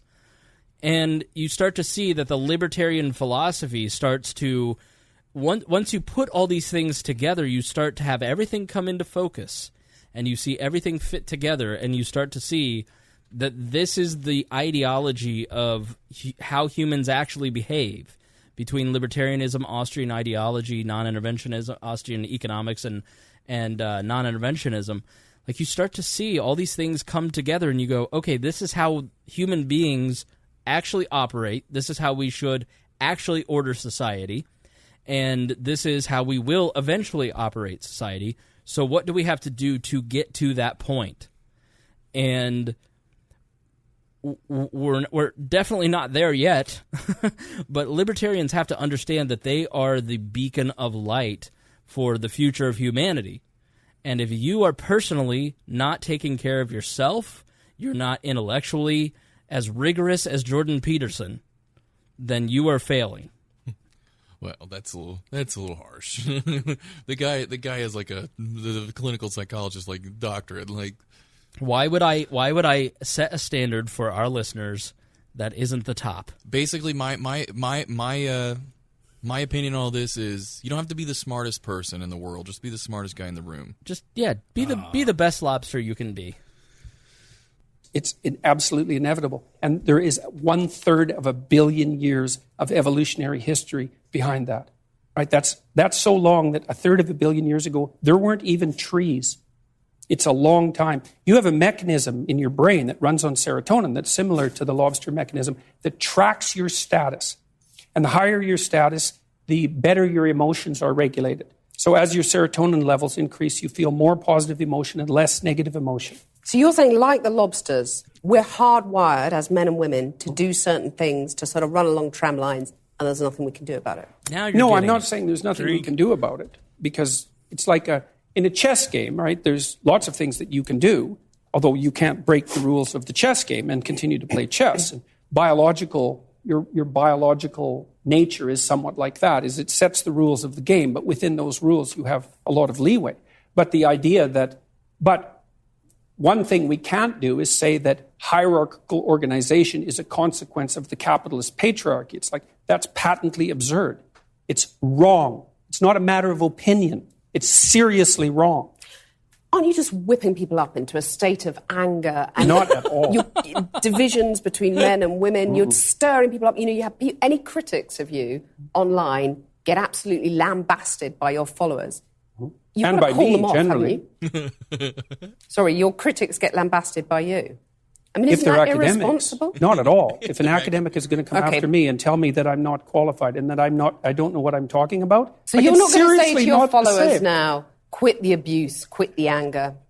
Well, we'd need some substantial examples of the abuse and the anger before I could detail that question. There's a lot of it out there. Let's take a more general perspective on that. So I've had 25,000 letters since June, something like that, from people who told me that I've brought them back from the brink of destruction. And so I'm perfectly willing to put that up against the rather vague accusations that my followers are making the lives of people that I've targeted miserable. Jordan Peterson, thank you. My pleasure. Nice talking with you. It's nice talking to you. The Milo Yiannopoulos also is absolutely hysterical. If you want to go watch Cathy Newman try and debate Milo, and he destroys her. On that last question, there is a website out there. Essentially, somebody out there watches all of these like hate storms that go back and forth, and Channel 4 has basically said that that they had to hire security for her because she's been so harassed. But this headline: Cathy Newman's feminist fans aimed 30 times more violent sexist abuse at Peterson and his supporters than vice versa. So they study all of the different hashtags and all the different comments, and they found that Jordan Peterson was actually far more abused on Twitter. But this goes to by the media too. By the media, absolutely. Initially, I feel like the media was very trying to spin it sympathetically for her. I know that we shouldn't take tweets as news, but user Cheeky Scrump has outlined a step-by-step process of how these types of interviews, where you have somebody who is an alternative voice to the liberal narrative in the media, how they're destroyed. And I thought this was a really interesting breakdown of what actually happens. Step 1, change the conversation from the loss of the debate to the vile online abuse having the debate caused. Channel 4 are making a big show of this, hiring a security agent, but curiously showing no evidence of threats. Step 1, Part 2, these articles allow the media to frame Jordan Peterson as being transphobic or outright lies like him being alt-right. This removes people from the primary source video and controls the narrative about what Jordan Peterson believes. So you don't see on your Twitter feed, your Facebook, or any of the clickbait mills like Huffington Post saying, watch this video. This is a really stimulating conversation from somebody who has an alternative narrative. They choose different pieces from the interview, make him look like an extremist. They focus on the hate. And so what they're trying to do is to keep you from defending him or bringing it up or mentioning it, because they're using shame to keep you from enlightening other people in the group. Shame is a prehistoric tool that it says in your brain, gosh, if I do something stupid, I will be shamed by the group and kicked out of the group, and that will mean I will die on some rock in the middle of Abu Dhabi. And so shame has been weaponized by the left because they are using it to keep you from actually standing up and saying, this was a really intelligent, this podcast or this conversation, you don't want to share that because this guy's really offensive because one time he said feminism is cancer or whatever. So they take things out of context and drive down the value of that person because it's social proof. If you have a lot of people around you talking about you, then other people listening to that conversation think that you are higher in the hierarchy. If you have a lot of people talking negative about you, it drives down your value. Step 2, Peterson will be asked to disavow his fan base and conflated with any and all online abuse of women receive. His refusal to roll over in the face of this will be framed as an endorsement of harassment, and the more naked agenda media will carry endless hit pieces. Step 3, having Peterson on a TV show or at an event will be reframed as dangerous to women or endorsing a harasser. He will be banned from the UK events, and interviews will be canceled due to quote-unquote safety. Step 4, Peterson's mere presence on social media and YouTube will be called into question. Calls will be made for his hateful rhetoric that encourages harassment to be banned from the internet. Marxist trans activists are already doing this, but online media will follow suit. It is the same old strategy from the far left. If you lose a debate, reframe their arguments as harassment and ban, harass, and smear the person making them. Peterson had his YouTube channel turned off at one point. In the middle of a live video. In the middle of a live video, his YouTube turned his channel off and banned him. So I think that is a pretty sensible breakdown of what actually happens. And you see it all the time. You have to sit there and go, okay, I've heard this thing about Alex Jones. Is this the truth? Go watch Alex Jones and find out for yourself. Like, anytime you hear a name in the news and you're kind of like, who's this new name that I'm hearing, this Milo person or this, it happens on the right with Roseanne or whatever. Chris Spangle? Like, go and check them out for yourself. Like, hear what they actually have to say, because I think you will find, like, oh, they're just overblowing this. And you have all of these sites, like, libertarians. I know we want to say that, all these big companies are free market giants, Facebook, Apple, Google, Amazon, Twitter, they're our friends, because this is not the government. These are government shills. Like, these are stooges for the government. Google is my friend. Google may be your friend, but they own YouTube, and they are shills for the leftist agenda. They are giving in to these kind of people. They are banning people like Peterson. They are banning people like us. And they are giving into censorship. And so these bastions of free speech that we have celebrated as expanding the ability of human beings to communicate, they're giving into government pressure and turning over records repeatedly, giving them backdoors to the FISA courts, and giving into the left. I mean, James Darramore was fired because he had an alternate opinion from what the corporation wanted. And if you go and read what he actually said, none of it was really it wasn't even offensive. I mean, it was offensive to some because they were offended. So when's the first banned episode of Wall, Kevin? I don't know. Because we'll see. Like if Peterson was banned from YouTube, like you say, then we just played his whole clip. Of course. So this would be banned then from that as well. You what are you saying? Like, he was already turned off. He's trying to defend Google. I know. You're being it's being a slippery ridiculous. slope. Of course, these corporations are structured in a way that satisfies government and not actual free speech. I know. Creighton won't debate me at all tonight. I know. I love it. I hate it. This has been my favorite episode of We Are Libertarians. Oh, great! And you didn't even fight. I loved it too. I know, it was great. So let's give our final thoughts on this. Let's start wrapping up. Be a man. Be a man. That's what we learned from Peterson. Yep, and that's why you're wearing that little beanie on that head. It's a big beanie. I mean, it's not a little beanie. It covers my ears. All right. Well, I'm just saying, I don't wear a hat like that. Oh, well, there's your first problem. Hipster. You didn't grow a beard before either. You're right. Yeah, you stepped up your manhood. Beard's very full. Gulp. Thank you. Creighton, final thoughts. I'd say if you've never heard of Jordan Peterson, or if this is the only thing you've ever seen of him, go look at some of his stuff. He's I would not say that he calls himself libertarian. I've never seen him call himself libertarian. So he's not like, a Cato think tank guy. He's just a guy who has he has a particular animosity for like modern, hardcore Marxism and stuff, and that has brought him to the attention of people like us. Right. But in general, I'd say that his ideas they're pretty good. I'd say they're pretty empowering. I mean, and like we said, they're not empowering to just men. They're empowering to, I'd say, anybody who is willing to listen. That says, if you're not interested in just the politics of it, you're looking at like his perception of how people should act. Right. Then I think it's pretty good. Like he says, it like we said a minute ago, is very, very existentialist of him, is that, if there's no meaning in the world, then you have to make your own meaning, and it's on your shoulders to make your life as you want it, and you succeed and failed,